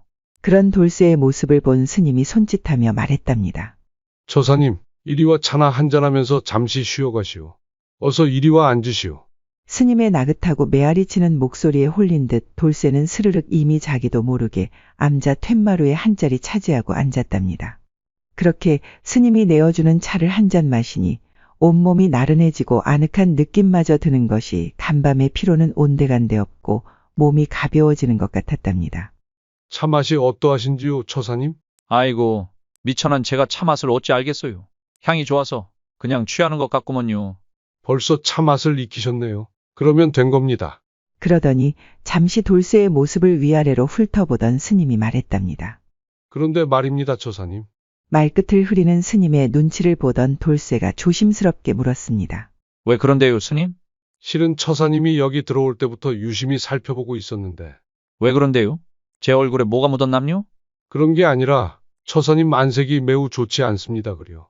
필시 무슨 일이 있는 것 같은데 신뢰가 되지 않는다면 소승에게 근자에 있었던 일을 소상히 말씀해 보시지 않겠소? 스님의 말에 잠깐 뜸을 들이던 돌쇠가 잠시 후 스님에게 그동안에 있었던 일을 자세히 털어놓기 시작했답니다. 그런 일이 있었군요. 처사님의 이야기를 듣고 보니 아무래도 못된 마구니가 지금 장난을 치고 있는 듯합니다. 지금처럼 계속하다가는 까딱하면 처사님의 목숨까지 앗아갈 녀석인 것 같구려. 마구니에다 목숨이라고쇼? 아이고 스님, 제 나이 이제 겨우 23살이구먼요. 제발 좀 살려주셔요. 제발. 깜짝 놀란 돌쇠가 안절부절 못하더니 연신절을 하며 살려달라 부탁하자 스님이 그를 진정시키며 차근차근 말하였답니다. 처사님, 오늘 밤은 원래 늘 해오던 대로 차례차례 두 마님을 상대하십시오. 단, 평상시보다 더 격렬하게 상대해야 합니다. 두 마님이 정신을 못 차릴 정도로. 그리고 녹초가 돼 정신을 못 차릴 때 두 마님의 음부에서 탈락한 음모를 몰래 한 가닥씩 챙겨두십시오. 그리고 내일 그것을 나에게 가져오면 처사님의 살 방도를 제가 알려드리리다. 꼭 내가 시킨 대로 하셔야 합니다. 아시겠지요? 두 마님의 터럭만 가져오면 되는 거죠? 그렇소. 하지만 절대 대충대충 해서는 아니 돼요. 아주 격렬하게 최선을 다해서 해야 합니다. 그래야 강제로 뽑지 않고도 터럭이 자연스레 탈락이 될 것이오. 자칫 강제로 뽑았다 마구니가 눈치채게 되면 처사님이 해를 당할 수도 있으니 부디 명심하시기 바랍니다. 알겠구먼요. 스님이 시킨 대로 하겠구먼요. 그럼 부디 조심해서 거사를 치르시기 바랍니다. 그렇게 산에서 내려온 돌쇠는 스님의 당부를 머릿속에 되뇌이며 밤이 깊어지기를 기다렸습니다. 이윽고 밤이 되자 돌쇠는 마음을 굳게 먹고 두 마님의 방을 번갈아 찾아가 상대하기 시작했습니다. 평상시와 다른 돌쇠의 격렬한 몸놀림에 두 마님 모두 자지러지기 시작하였는데 온 집안이 떠들썩할 정도였죠. 아니, 돌쇠야 오늘은 유난히 더 좋구나. 오늘 무슨 날이더냐? 큰 마님, 그냥 즐기셔요. 돌쇠야, 오늘 너무 색다르구나. 작은 마님, 말 달립니다요. 그렇게 두 마님을 녹초로 만든 돌쇠는 슬그머니 눈치를 보다 방 안에 떨어진 큰 마님과 작은 마님의 음모를 몰래 챙겨 동이 트기만을 기다리고 있었답니다. 원매, 오늘따라 시간이 우째 이리 안 간랴? 미치고 팔짝 뛰겠구먼. 이윽고 닭 우는 소리가 들리자 돌쇠는 누가 볼세라 주위를 살피며 몰래 어제의 산속 암자를 다시 찾아갔답니다. 스님, 여기 두 마님의 터럭이구먼요. 이건 큰 마님 거, 이건 작은 마님 거. 처사님, 밤새 고생하셨소. 무사하니 다행이요. 그럼 이제 시작해 보십시다. 그러더니 스님이 음모 두 가닥을 각각 부적 위에 올려놓고 이내 악기를 퇴치하는 주문을 외우기 시작하였답니다. 나마 사만타 와지라남 짠다 마하루시아나 스포타여 훔뜨라 탐맘. 나마 사만타 와지라남 짠다 마하루시아나 스포타여 훔뜨라 탐맘.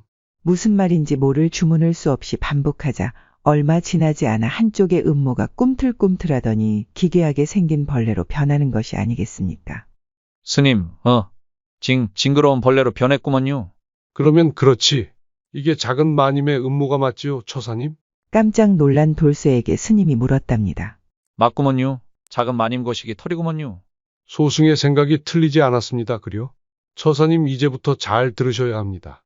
주문을 외우는 소리에 털이 기괴한 벌레로 변한 것은 그것의 주인이 사람이 아니라는 말입니다. 얼라리요? 뭔 말이 돼요? 그러니까 처사님이 매일 밤 상대한 둘째 마님은 사람이 아니라 사람을 홀려 기력만 쪽쪽 빨아먹는 요물이란 말이외다. 즉 마구니를 매일 밤 상대하신 것이란 말이오. 또한 지금 보고 있는 이 기이한 벌레 또한 요물의 수염으로 둘째 마님의 거시기는 바로 요물의 입이지요. 입이라고쇼? 둘째 마님의 그곳이 요물의 입이라니. 이 말이 다 뭔 말이 돼요? 아직도 확신이 안 오신다면 지금까지의 일을 잘 생각해 보시면 될 것입니다.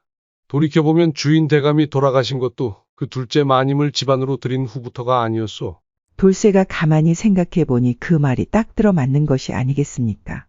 평소 아무 병도 없이 건강하던 주인 대감이 후처를 들인 다음부터 갑자기 시름시름 앓기 시작해서는 결국 세상을 떠났으니 그 시기가 묘하게 맞아 떨어지는 것이 아니겠습니까? 그러고 본 게 맞구먼요. 영감마님이 얼마나 건강했는지는 동네 사람들이 다 알죠. 다들 놀랬다니까요. 그렇게 급사할 줄 몰랐으니까. 이 마구니의 이름은 새끼로 주로 남정네들의 양기를 흡수해 힘을 키우는데 아무래도 대대로 부자인 영감의 집안을 시샘에 몰락시키려 한 모양이요. 이렇게 밝혀지지 않았더라면 가문의 대가 끊어지는 것은 물론이고 집안의 남자란 남자의 씨가 다 말라버렸을 것이외다. 이 말을 들은 돌쇠가 순간 다리에 힘이 풀려 풀썩 주저앉더니 겁에 질린 듯 벌벌 떨며 사색이 되자 스님이 다독이며 말했답니다. 이제 걱정하지 않으셔도 됩니다. 소승이 마구니의 정체를 알았으니 퇴치하는 일은 간단하오이다. 이제부터 소승이 그 방도를 알려줄 것이니 내가 시키는 대로만 하시면 돼요. 그러더니 염주가 박힌 호리병 하나를 꺼내 돌쇠에게 건네주며 말하였답니다. 이 호리병은 불가에서 퇴마의식에 쓰는 요괴 잡는 구마홀이라는 것이요. 구마오리? 그렇소, 구마홀이. 처사님은 그저 그 마구니 앞에서 이 호리병 뚜껑만 여시면 됩니다. 그러면 이 호리병이 알아서 요물을 처리할 것이요. 참 쉽지요? 꼭 그렇게 할 거구먼요. 내 이놈의 새끼를 그냥. 그렇게 요괴를 잡는 호리병을 얻어온 머슴은 긴장되는 마음을 추스르며 다시 밤이 되기만을 기다렸답니다. 이윽고 밤이 되자 두근거리는 마음을 진정시키며 돌쇠가 둘째 마님의 방으로 들어갔답니다. 아니, 돌쇠야. 오늘은 어인일로 나를 먼저 찾은 것이더냐. 마님, 오늘은 마님이 먼저 땡겼구먼요. 매번 큰 마님 다음에 와서 최선을 다 못하는 것 같아 죄송한 마음이 컸구먼요. 마님, 우선 등잔불부터 먼저 끄고 시작해볼까요? 돌쇠야, 오늘따라 너답지 않게 왜 그러느냐. 다 보이는 것이 좋다고 하지 않았더냐. 평소 하던 대로 불을 밝힌 채로 하자꾸나. 나도 그게 더 흥분된단다. 그것이 말이지요. 오늘따라 이놈의 거시기가 더욱 우뚝 솟아 조금 나쁘끄럽구먼요. 이 녀석 어쩜 이리도 귀여운 것이더냐. 그럼 돌쇠 좋을 대로 하려무나. 그 말에 돌쇠가 등잔불을 껐는데 밝은 달빛 속에 둘째 마님의 모습이 어렴풋이 보이는데 요물이라 생각하니 더욱 소름 끼치는 것이 아니겠습니까? 매일 밤 사랑을 나누던 여인이 사람이 아니라 요물이었다니. 그것도 남자 요물. 매번 저놈의 입에다가 내가 뭔 짓을 한 것이요. 미치고 팔짝 뛸 노릇이 아닌게벼. 끔찍하구먼. 이제 이 호리병만 열면 다 끝나는 것이요. 오늘이 니놈 상 치르는 날인께 각오하더라고. 집중. 돌쇠야, 왜 이리 뜸을 들이는 것이야. 너답지 않게. 어서 와서 나를 안아주려무나. 어서 이리 오거라. 그렇게 음탕한 숨소리를 내며 조금씩 가까이 다가오던 작은 마님이 돌쇠의 거시기를 잡으려 빈틈을 보인 그때 기회를 놓칠세라 돌쇠가 품속에 숨기고 있던 호리병을 꺼내더니 재빨리 병뚜껑을 열어 젖혔답니다. 그 순간 작은 마님의 얼굴이 흉측하게 일그러지는가 싶더니 이내 남자도 여자도 아닌 괴이한 비명소리와 함께 호리병 속으로 쏙하고 빨려 들어가는 것이 아니겠습니까? 그 모습이 어찌나 괴이하였던지 아연실색한 돌쇠가 호리병을 방바닥에 내동댕이 치고는 허겁지겁 방 한 구석으로 몸을 숨겼죠. 얼마나 시간이 지났을까? 한동안 요동치던 호리병이 잠잠해지자 방 한 모퉁이에서 벌벌 떨며 상황이 끝나기만을 기다리던 돌쇠가 호리병을 잡아들고 잽싸게 병뚜껑을 닫았답니다. 돌쇠야, 이 무슨 소란이더냐? 괜찮은 것이더냐? 때마침 방문 밖에서 들려온 큰 마님의 목소리에 돌쇠는 그만 다리에 힘이 풀려 그 자리에 풀썩 주저앉고 말았답니다. 마님, 무서워 죽는 줄 알았구먼요, 마님. 돌쇠는 아이처럼 와락 큰 마님에게 안기더니 떨리는 목소리로 그동안 있었던 일을 설명하기 시작했습니다. 한참을 돌쇠의 말을 듣고 있던 큰 마님이 요물이 들어있는 호리병을 냉큼 잡아들더니 말하였답니다. 우리 집안에 이런 마구니가 끼어 있었다니. 돌쇠 내 녀석 덕분에 가문이 살 수 있었으니 정녕 너는 가문의 은인이구나.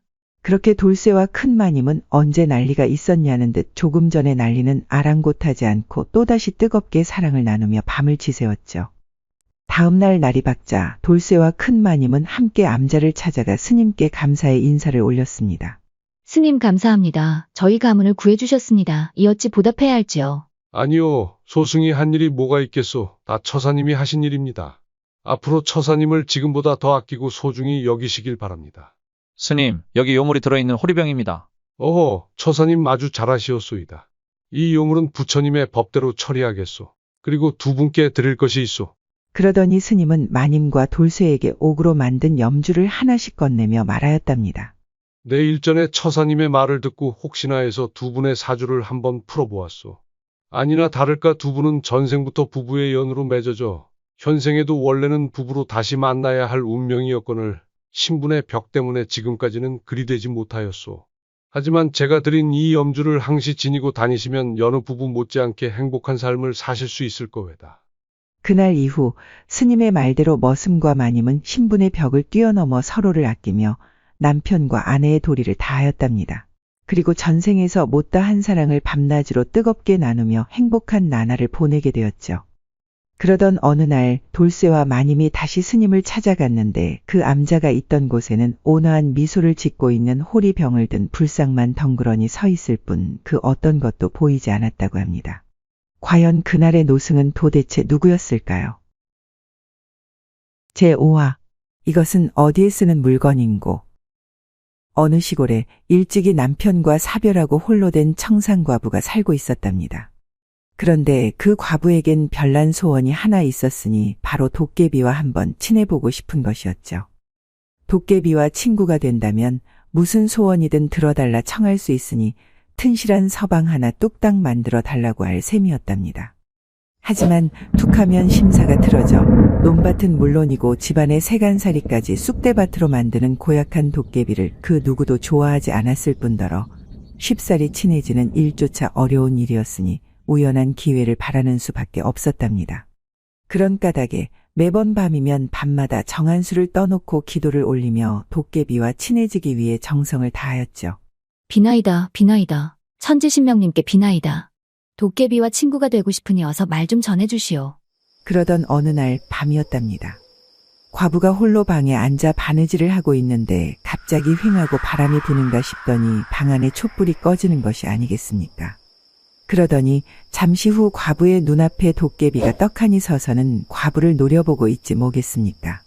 깜짝 놀란 과부가 쏘스라쳐 짧은 비명을 지르며 말했답니다. 왜 이러시오? 허락도 없이 여인의 방에 함부로 들어오시면 어쩐단 말이오? 냉큼 나가시오. 그 말에 도깨비가 이상한 물건 하나를 방 안에 훌쩍 던져주고는 짧게 말하였답니다. 네 서방이니라. 그 말과 함께 도깨비가 사라졌는데 깜짝 놀란 과부가 정신을 차리고 방바닥을 가만히 들여다보니 남자의 약물같이 생긴 큼직하고 실한 방망이 하나가 놓여있는 것이지 뭐겠습니까? 이를 지켜보던 과부가 헛헛한 웃음을 지으며 말하였답니다. 도깨비조차도 나를 동정하는구나. 서방을 만들어 달라고 하였더니 웬 방망이만 쳐 던져놓고 가는 것이 나를 놀리는 게 아니면 뭐란 말이냐.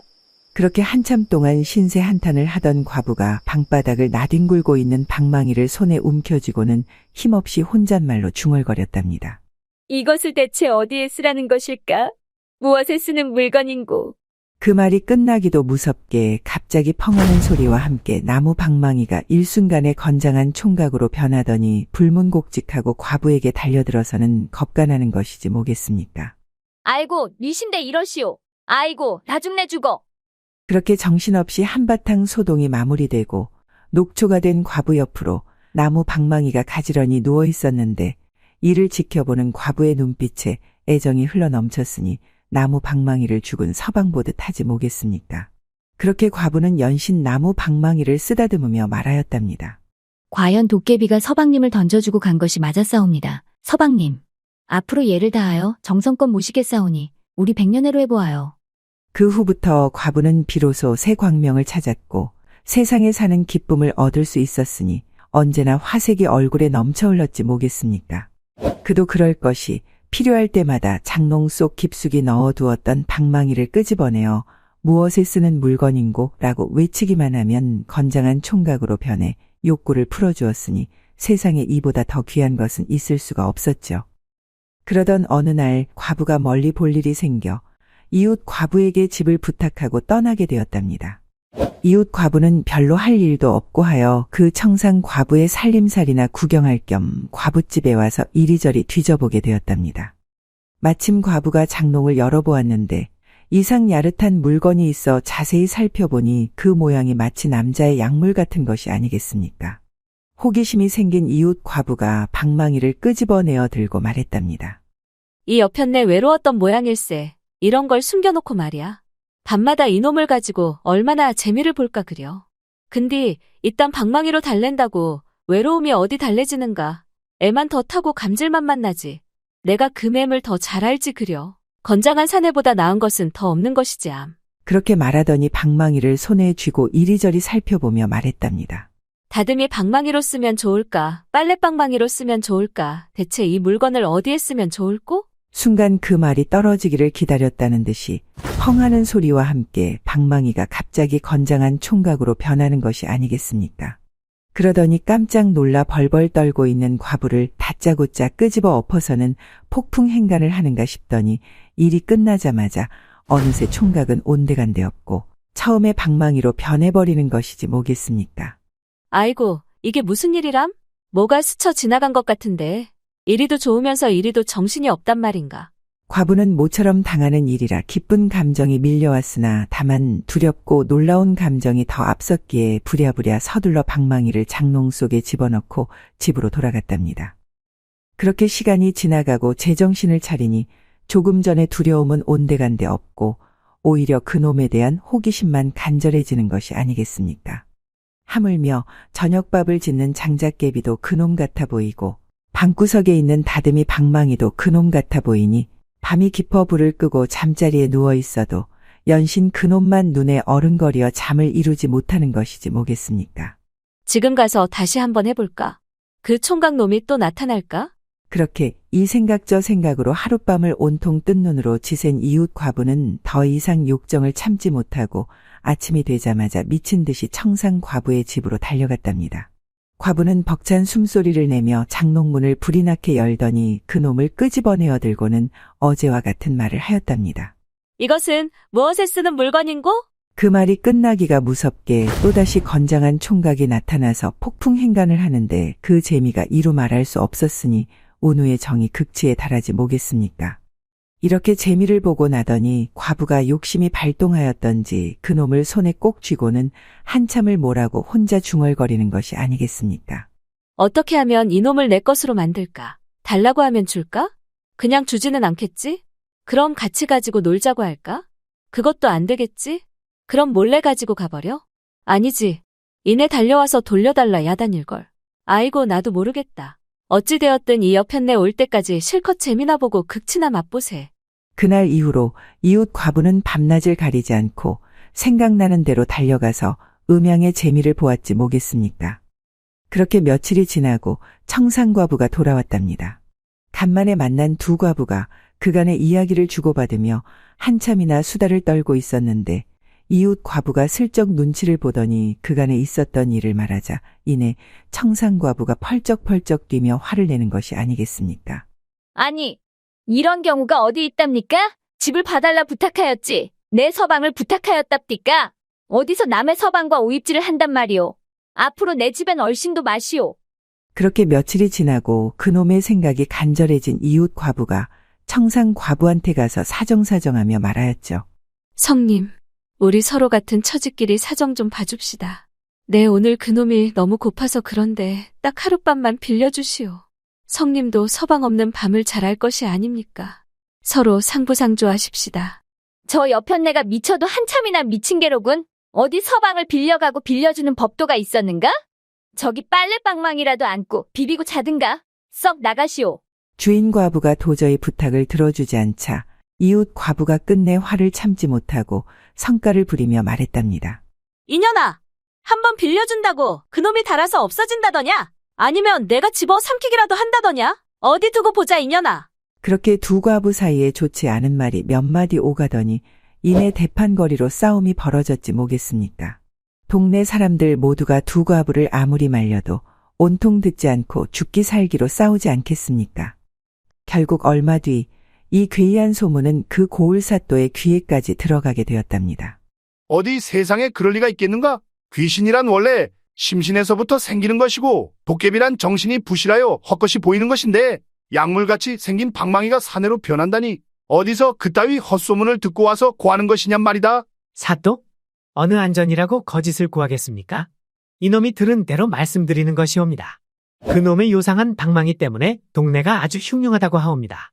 결국 원님은 사건의 당사자인 두 과부를 관하로 불러들였답니다.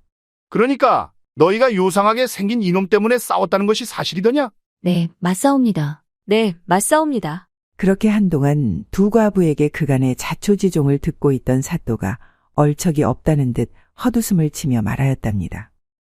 인연들이 여기가 어디라고 허풍을 떠는 것이야, 허풍을. 대관절 이 약물같이 생긴 나무 방망이가 장정이 된다니 그 무슨 궤변이라고 계속 짓거리는 것이더냐? 곤장을 맞아야 정신을 차리겠느냐? 아니옵니다, 나리. 이 방망이가 바로 그 증거이옵니다. 절대 허풍이 아니옵니다. 그럼 이리 한번 가져와 보거라. 이딴 게 뭐가 증거란 말인지 허허참. 과부가 갖다 바친 그 물건을 손에 쥐고 사또가 이리저리 살펴보기 시작했답니다.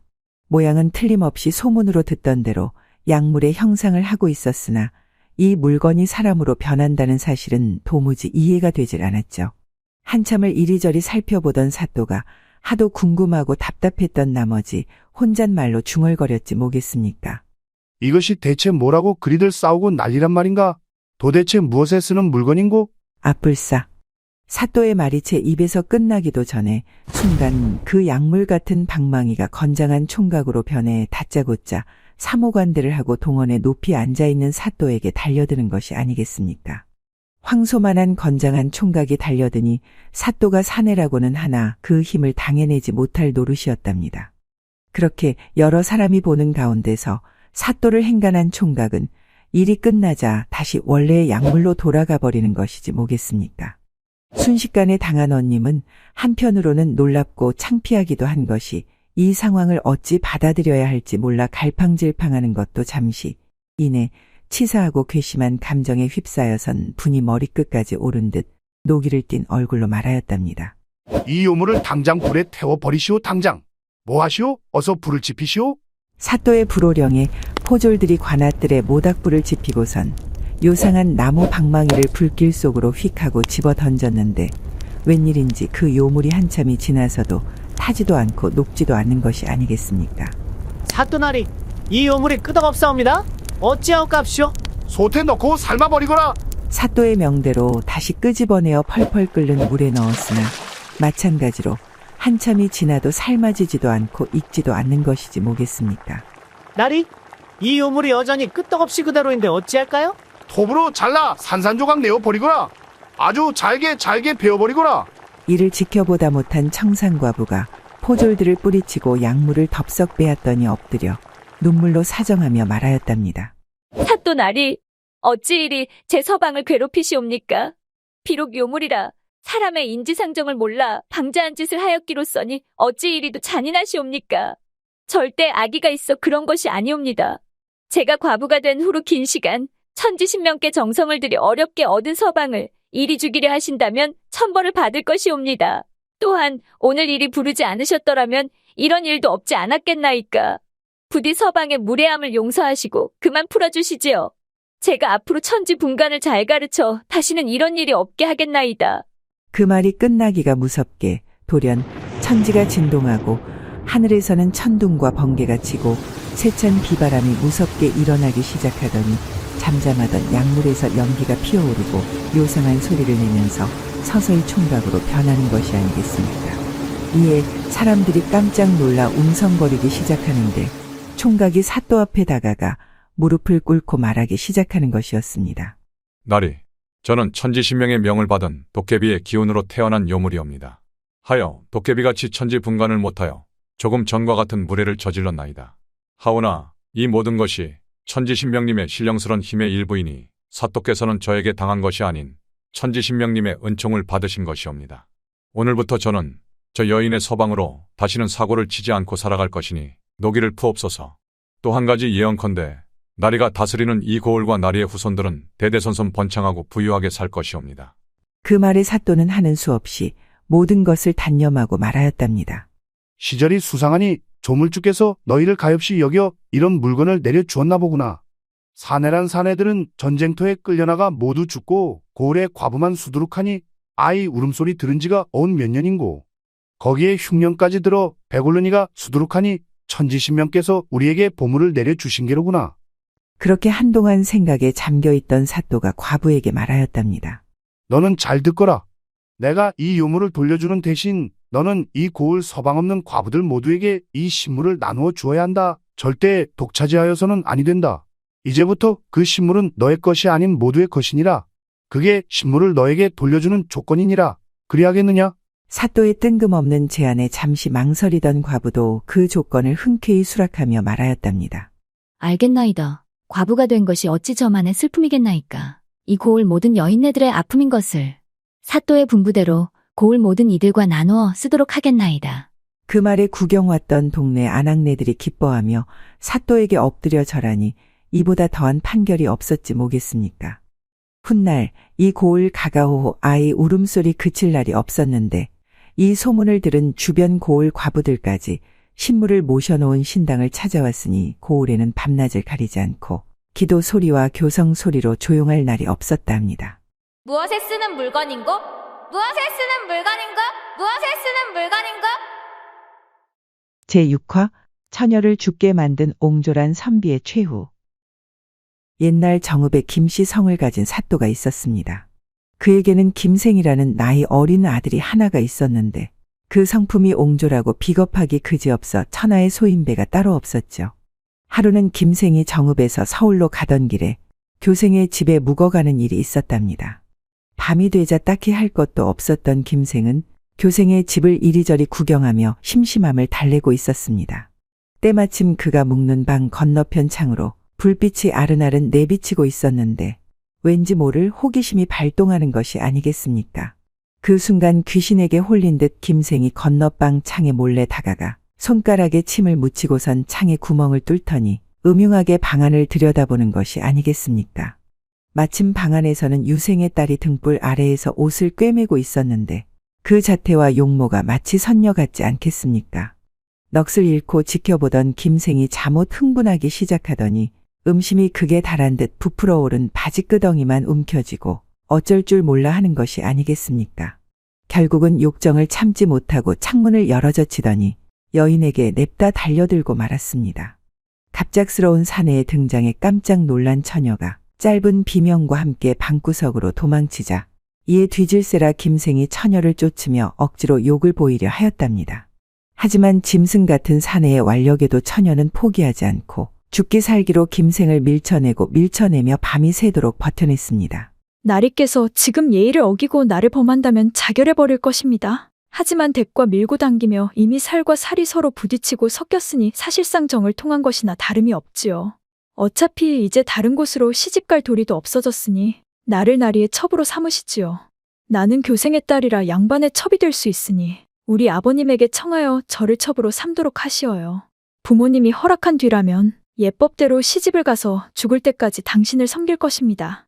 행여 허락하지 않으시더라도 제게 주선할 방법이 있으니 지금 당장 폐륜적인 망동을 그만두시고 물러나세요. 그 말에 김생이 안달난 듯 사정을 하며 여인을 구슬리기 시작했습니다. 그대의 말이 100번 옳소? 허나 내 지금 당장 이 부풀어 오른 이놈이라도 가라앉히고 자니 급한 불이라도 끈 뒤에 그대 아버님께 청하도록 하겠소. 그리하십시다. 그러자 여인은 개수작 부리지 말라는 듯 정색을 하며 김생을 사납게 몰아붙이며 말하였답니다. 부모님이 허락하기 전에 몰래 상종하는 것은 제가 차마할 수 없는 짓입니다. 나리께서 저를 예법에 따라 데려가지 않고 억지로 범하려 하신다면 지금 이곳에서 인연의 목을 찔러 피를 나리 앞에 뿌리고 죽어버릴 것이니 당장 허락을 받고 오시지요. 김생은 여인의 완강한 고집을 꺾기 어렵다는 것을 깨닫고 이내 흥분을 가라앉히고 말하였답니다.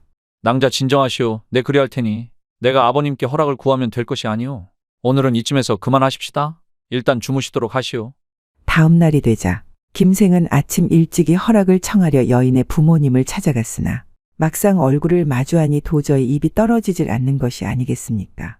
한참을 우물쭈물 거리던 김생은 끝내 입도 뻥긋하지 못한 채 그 길로 서울로 도망치듯 가게 되었답니다. 그렇게 며칠이 지나고 볼일을 마친 김생은 정읍으로 돌아가는 길에 교생의 집에서 다시 하루를 묵어가기로 하였습니다. 그런데 집버릇 어디 가겠습니까? 밤이 되자 김생은 또다시 처녀의 방에 몰래 들어가서는 그녀를 범하려 하는 것이 아니겠습니까? 하지만 그녀는 이전과 다름없이 완강하게 필사적으로 그를 뿌리치며 말했습니다. 나리는 어째서 저희 아버님께 허락을 청하지도 않으시면서 저에게 이런 무례한 행동을 계속하시는 겁니까? 지난번에는 말씀을 드리려고 하였소. 근데 갑자기 부끄러움이 밀려와 차마 입을 열지 못하였지 않겠소? 내일은 기필코 허락을 구할 것이니 나를 믿고 어서 이리 와보시오. 어서. 아니 되옵니다. 당장이라도 허락을 구한 연후에 저를 안으십시오. 그전엔 절대 아니 되옵니다. 그렇게 김생과 처녀의 밀고 당기는 지루한 싸움은 밤새 계속되었답니다. 결국 김생은 뜬 눈으로 밤을 지새운 채 여인의 방에서 빠져나오고 말았지 뭐겠습니까? 다음 날 아침이 되어 그녀의 아버지를 다시 찾아간 김생은 순간 꿀먹은 벙어리가 되어 또다시 아무 말도 못한 채 정읍으로 돌아오고 말았습니다. 허락을 구하지도 못한 채 말이죠. 그렇게 며칠이 지나고 어떻게든 교생의 딸을 품고 싶었던 김생은 이런저런 핑계를 대어 아버지에게 서울에 가기를 청했습니다. 그렇게 또다시 서울로 가게 된 김생은 이번에도 어김없이 교생의 집에서 묵어가게 되었습니다.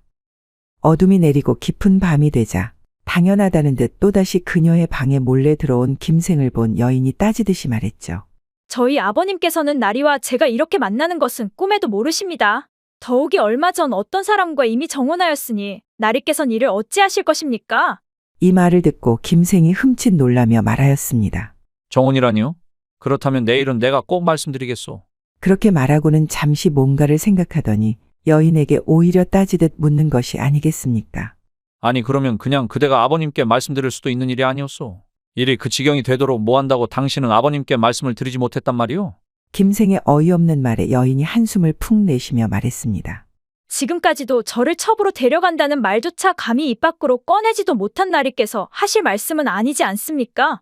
사내가 지켜야 할 법도는 다하지 않고 이렇게 매번 강제로 저를 범하려는 생각만 하시니 한심하기 짝이 없습니다. 남자인 나리께서도 감히 내뱉지 못하는 말을 여자인 제가 어찌 차마 아버님께 할 수 있었겠습니까? 가슴이 찢어지옵니다. 결국은 제가 죽는 수밖에 없는 것이겠지요. 여인의 뼈를 때리는 말에 김생이 뒷걸음질 치며 말했습니다. 알겠소, 알겠소. 약속하리다. 내일은 반드시 말씀드릴 테니 진정하고 일단 주무시오. 김생은 이번만은 꼭 말씀을 드리겠다 굳게 약속하고 방 안을 나왔습니다. 다음 날 아침이 되어 그녀의 아버지를 찾아간 김생은 이번에도 아니나 다를까 부끄러움에 얼굴이 붉어지더니 끝내 감히 말하지 못하고는 냉큼 서울로 떠나버리는 게 아니겠습니까? 그렇게 며칠이 지나고 서울에서 정읍으로 돌아가던 김생은 이제는 익숙한 듯 교생의 집에 이르러 하루를 또 묵어가게 되었죠. 언제나 그랬듯 밤이 되자 그녀를 찾아간 김생을 그녀가 또다시 거절하며 말하였답니다. 일이 급박하게 돌아가고 있사옵니다. 지금 이 시기를 놓치고 계획을 세우지 않으면 돌이킬 수 없으니 꼭 허락을 청하시어요. 그렇지 않으면 저는 죽어버릴 것입니다. 하지만 다음 날 역시 김생은 여전히 말하지 못한 채 정읍으로 돌아가 버리고 말았답니다. 그렇게 정읍으로 돌아온 지 며칠이 지나자 교생의 딸에게 중독이라도 된 듯 김생은 그녀를 품지 않고는 못 살 것만 같은 생각이 들어 다시 서울로 가고자 하였습니다. 하지만 아들의 이유 없는 잦은 서울 출타에 수상함을 느낀 김생의 아버지가 노하여 꾸짖는 것이었습니다. 아니 이놈아, 너는 관아에도 있지 않고 서울 집에도 있지 않으면서 천리 먼 길을 돌아다니며 평생을 살려는 것이더냐? 내가 역마살이 낀 것이 아니라면 필시 미쳐버린 것이 분명하구나. 앞으로 서울 갈 생각은 꿈에도 꾸지 말거라, 알겠느냐? 부친의 말에 하늘이 무너지기라도 한 듯 펑펑 울며 김생이 애원하며 말했습니다. 아버님, 아니 되옵니다. 지금 당장 서울에 가야 할 일이 있는데 서울을 못 가게 하시면 제가 말라 죽사옵니다. 아버님, 당장 가야 할 곳이 있사옵니다. 이놈이 그래도 내 허락 없이 관아를 한 발짝이라도 벗어날 시에는 말라 죽기 전에 예비한테 먼저 맞아 죽을 것이야, 명심하거라.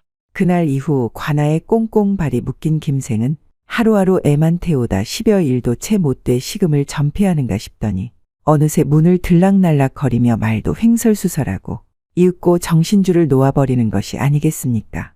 이를 지켜보다 못한 김생의 아버지가 아들을 막을 수가 없음을 깨닫고 마침내 김생이 서울로 가는 것을 허락해 주었답니다. 그 즉시 김생이 다시 교생의 집에 이르러서 보니 상복을 입은 교생이 마중을 나오는 것이 아니겠습니까? 김생이 깜짝 놀라 그 까닭을 물으니 교생이 비통해하며 말하는 것이었습니다. 내게 어여쁜 딸이 하나 있었는데 시집갈 나이가 되었지요. 그런데 정혼한 나를 며칠 남겨두지 않고 갑자기 자결하지 않았겠습니까? 도무지 무슨 영문인지 알 길이 없으니 슬퍼서 무슨 말을 해야 할지 모르겠습니다. 김생이 그 말을 듣고서는 교생의 팔을 잡고 자기도 모르게 목을 놓아 통곡을 하자 교생이 괴이하게 여겨 물었습니다. 내 딸이 죽었는데 당신이 어째서 곡을 하시는 것이오? 한동안 크게 통곡하던 김생이 교생의 물음에 눈물을 거두고 그 일에 자초지종을 말하기 시작했습니다. 한참이나 김생의 말을 듣고 있던 교생이 모든 사실을 알고는 화가 머리까지 치솟아 김생의 멱살을 움켜잡고는 말했답니다. 내 이놈, 내 딸을 죽인 것이 바로 내 녀석이었구나. 내 놈이 미리 나에게 한마디라도 했더라면 내 딸은 죽지 않았을 것이 아니더냐. 어째서 그 말을 우리 딸이 죽기 전에 말하지 않고 죽은 뒤에야 하는 것이더냐. 너는 진정 나의 원수이니라. 내 너를 죽여 딸의 넋을 달랠 것이야. 죽어라 이놈. 교생이 흥분하여 팔을 휘두르며 마구잡이로 김생을 때리니 김생은 걸음아 날 살려라 그대로 집을 뛰쳐나와 말을 타고 급히 도망쳐 겨우 화를 면할 수 있었더랬습니다. 그런데 얼마 지나지 않아 김생 역시 정신줄을 놓더니 어느 날 밤 스스로 목을 그어 자결하였는데 집안 사람들 모두 이 일을 쉬쉬하며 말하기를 꺼렸으니 그의 죽음과 관련된 수많은 풍문이 떠돌기 시작하였답니다. 내가 말일세 그날도 똑똑히 보았단 말일세. 사또 아들이 말이야 그날 밤에도 허공에다 대고 뭐라고 짓거리는 걸 말일세. 매일 밤 그러더란 말이지. 아니 글쎄 뭔 말을 하든가 그래. 매번 똑같은 말을 반복하는데 이렇게 말하더군. 내가 이번에는 아버님께 꼭 허락을 청할 것이니 믿어주시오. 낭자. 이렇게 말일세. 그러더니 그날 밤에는 그 사달이 난 게 아니냐 말일세. 예끼 이 사람아, 정신줄 놓은 사람이 무슨 말이든 못하겠나? 혹시 모르지? 처녀 귀신한테 홀려서 그랬는지 신경 끄고 어서 술이나 들게나.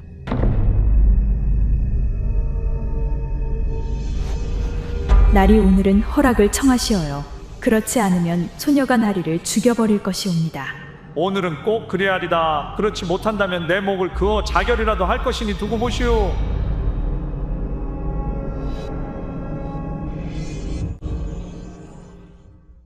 제7화 이 여인이 너의 아내인가. 어느 마을에 정직하고 마음씨 착한 선비가 살았답니다. 하루는 친척 집에 갈 일이 있어 그의 부인과 함께 산길을 가고 있었는데 그의 부인이 경사진 언덕을 오르다 그만 발을 헛디뎌 길 옆 연못에 빠지고 말았지 뭐겠습니까. 서방님, 살려주시오. 어푸어푸. 선비는 온몸을 던져 물속에 빠진 부인을 구하려 하였지만 어느새 아내의 모습이 보이지 않는 것이었답니다. 부인. 그렇게 졸지에 부인을 잃은 선비는 연못가에서 땅을 치며 펑펑 울고 있었죠.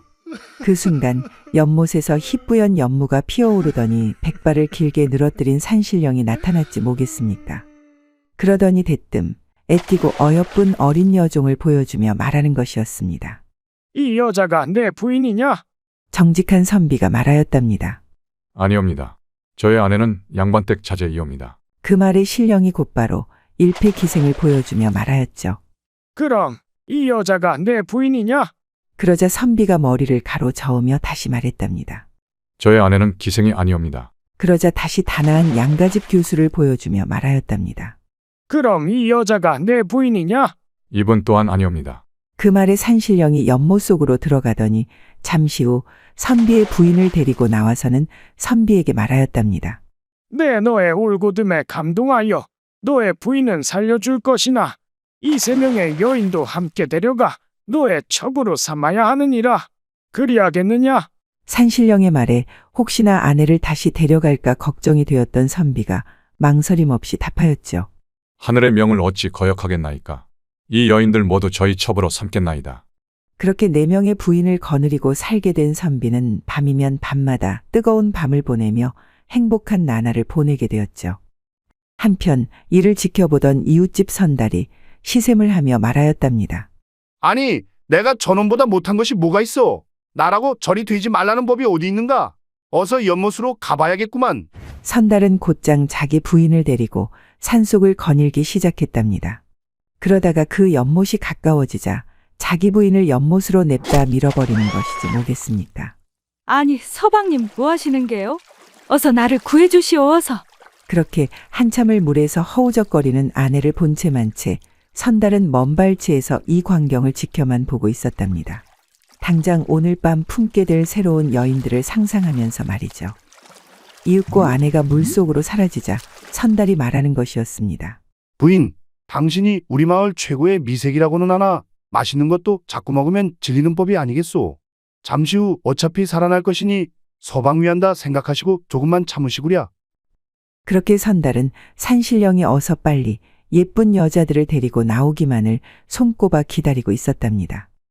이윽고 얼마 뒤 연못 위로 희뿌연 연무가 끼더니 백발을 한 노인이 나타났는데 과연 산신령이 아니겠습니까? 이에 올 것이 왔다고 생각한 선달이 넙죽 엎드려 큰절을 하며 말하였죠. 신령님, 이곳을 지나다 실수로 저희 아내가 연못에 빠졌나이다. 제발 살려주십시오. 그 말에 산신령이 만면에 흐뭇한 미소를 지은 채 아무 말 없이 바지춤만 연신 끌어올리는 것이 아니겠습니까? 이에 선달이 다시 한번 아내를 살려달라 말하자 산신령이 물속에서 알몸이 된 아내를 꺼내와서는 말하였답니다. 고맙구나. 네, 얼마만인지 모르겠구나. 이리 아름다운 여인과 회포를 풀다니. 고맙구나, 선달아. 네, 이 정성을 잊지 않도록 하마. 그 말을 끝으로 물속으로 아내를 데리고 다시 사라져 버리지 뭐겠습니까? 이에 일이 잘못된 것을 알아차린 선달이 연못에 뛰어들었으나 물속을 아무리 뒤져도 아내의 모습은 온데간데 없었답니다. 훗날 이 소문이 온 고을에 퍼졌는데 모든 이가 마누라를 연못에 던져 죽인 천하의 몹쓸 놈이라는 손가락질을 하니 선달은 아내도 잃고 명성도 잃고 모든 것을 잃게 되었죠. 얼마 뒤 선달은 그나마 온전하던 정신줄까지 놓게 되었는데 평생을 연못가에서 이 말만 되풀이하다 쓸쓸하게 물에 빠져 죽었다고 합니다. 저 여인이 바로 제 아내이옵니다. 저 여인도 제 아내이옵니다. 모두가 제 아내이옵니다. 제8화 한명회의 정실 부인이 된 좌수의 딸. 조선 전기 개유정난을 성공적으로 이끌고 수양대군을 왕으로 만든 1등 공신인 한명회는 조정의 신하들 중에서도 세조의 총애를 독차지하던 인물이었답니다. 의정부나 내각의 대신들조차도 그에 관한 간언을 감히 임금에게 할 수 없을 정도였죠. 상황이 이러하니 한명회는 그 권세를 믿고 위엄과 부귀를 마음대로 하여 온 세상을 자기 발 아래 두고 아나무인 이곳저곳을 휩쓸고 다니다시피 하고 있었답니다. 그런 한명회가 평안감사로 부임하고 얼마 지나지 않았을 때 있었던 일입니다. 온갖 불법이란 불법은 다 저지르고 다니며 자기 뜻에 조금이라도 거슬리는 자들은 죄다 잡아다 죽이거나 옥에 가두었으니 많은 사람들이 그를 두려워하여 그 어떤 이도 한명회의 눈밖에 나려고 하지 않았죠. 그가 행차할 때면 평안도 사람들은 마치 일이나 범을 만난 듯 벌벌 떨며 바닥에 엎드려 미동도 하지 못한 채 눈을 마주치는 것조차 두려워할 정도였답니다. 그러던 어느 날 선천좌수의 여식이 자색과 인물이 빼어나다는 말을 어디선가 들었는지 하루는 좌수를 가명으로 불러놓고 일방적인 통보를 하는 것이 아니겠습니까? 내 듣자 하니 자네 딸의 미색이 가히 출중하다고 하지. 그래서 말인데 내가 데려다가 첩을 삼으려 하네. 며칠 뒤 순시차 선천에 들를 일이 있으니 그때 내 친히 자네 집에 가서 데려올 것이야. 그리 알고 준비하시게. 알겠는가? 한명회의 갑작스러운 통보에 좌수가 순간 당황하는가 싶더니 이내 눈치를 보며 조심스럽게 대답하였답니다. 영감, 보잘것없는 제 딸년의 인물을 칭찬해 주시니 감개무량하옵니다. 하오나 아무래도 말을 전하는 사람이 과장을 보탠 듯 하오니 다시 생각해 보심이 어떠하실는지요? 좌수의 말에 한명회는 심사가 뒤틀린 듯 얼굴이 붉어진 채로 아무 말도 하지 않고 그를 노려보는 것이 아니겠습니까? 엉겁결에 눈이 마주친 좌수가 한명회의 서슬퍼런 눈빛에 쏘스라쳐 다급히 고개를 푹 숙이더니 떨리는 목소리로 말하였답니다. 혹여 변변치 못한 제여식 하나로 인해 존귀하신 영감께서 헛걸음하실까 염려돼 드린 말씀이오니 통촉하여 주시옵소서. 당장 준엄하신 명을 받들겠나이다. 그렇게 하직을 고하고 집으로 돌아온 좌수는 무거운 마음에 도무지 어찌해야 할지를 몰라 애꿎은 가슴만 내리치며 신세 한탄을 하였죠. 내가 이러려고 금이야 오기야 고이 길러온 딸이 아니거늘 어찌 이리도 딸아이 하나 지킬 힘이 없단 말인가. 사대부 집안의 여식으로 첩이라니. 죽어서 조상들 뵐 면목이 없으니 부려도 이런 부려가 없구나. 그렇게 한참을 얼굴에 수심을 가득 띤 채 한숨만 내쉬는 아버지를 보다 못한 딸이 물었답니다. 아버님 안색이 좋지 않으십니다. 영감께선 어인일로 아버님을 부르신 것입니까? 혹시 영감님이 안 좋은 소리를 하시던가요? 아버님 얼굴에 수심이 가득하니 소녀 걱정되옵니다. 무슨 연유인지 소녀에게 말씀해 주시어요? 혹시나 딸에게 걱정을 끼칠까 싶어 한참이나 뜸을 들이던 좌수가 딸아이의 애틋한 눈빛을 본 순간 자기도 모르게 탄식하며 중얼거렸답니다. 내가 너로 인해 이런 환난을 만났구나. 환난이라니요, 아버님. 더 자세히 말씀해 보셔요. 아니다. 무슨 일은 아무 일도 없었느니라. 아닌 게 아닌 것 같은데 어서 말씀해 보시어요. 좌수는 딸의 끈질긴 물음에 결국 자초지종을 말하기 시작하였답니다. 영감께서 너를 첩으로 데려간다고 하시는구나. 당장 준비하라고 하시니 어쩌면 좋으냐. 영감의 명을 따르지 않자니 죽임을 당할 것이 자명한 일이고 그렇다고 따르자니 사대부 집안의 딸인 네가 첩이라니. 이 무슨 말 같지도 않은 상황이란 말이냐. 그러니 내 마음이 썩어 문드러지지 문드러져. 그런데 아버지의 말을 듣고선 그녀가 쌩긋 웃으며 말하는 것이지 뭐겠습니까? 아버님께서는 어찌 그리 생각이 많으시옵니까? 대장부가 어찌 계집 하나 때문에 목숨을 바꿀 수 있겠습니까? 딸 하나 버려서 목숨을 보전하시는 것과 딸 하나를 위해서 죽음을 자초하시는 것은 비할 것이 못되오니 원컨대 아버님께서는 더 이상 털끝만큼도 이 딸년에 대해 걱정은 하지 마시어요. 그냥 딸 자식 하나 없다고 생각하시면 되는 일이옵니다. 어찌 보면 이것 또한 여자의 숙명이 아니겠나이까. 편한 마음으로 순리대로 순순히 받아들이겠나이다. 조금도 원망하거나 한스러운 마음은 없으니 개의치 마시어요. 소녀의 뜻이 이와 같사오니 아버님께서도 소녀의 뜻에 따라 처신하시기를 엎드려 비옵니다.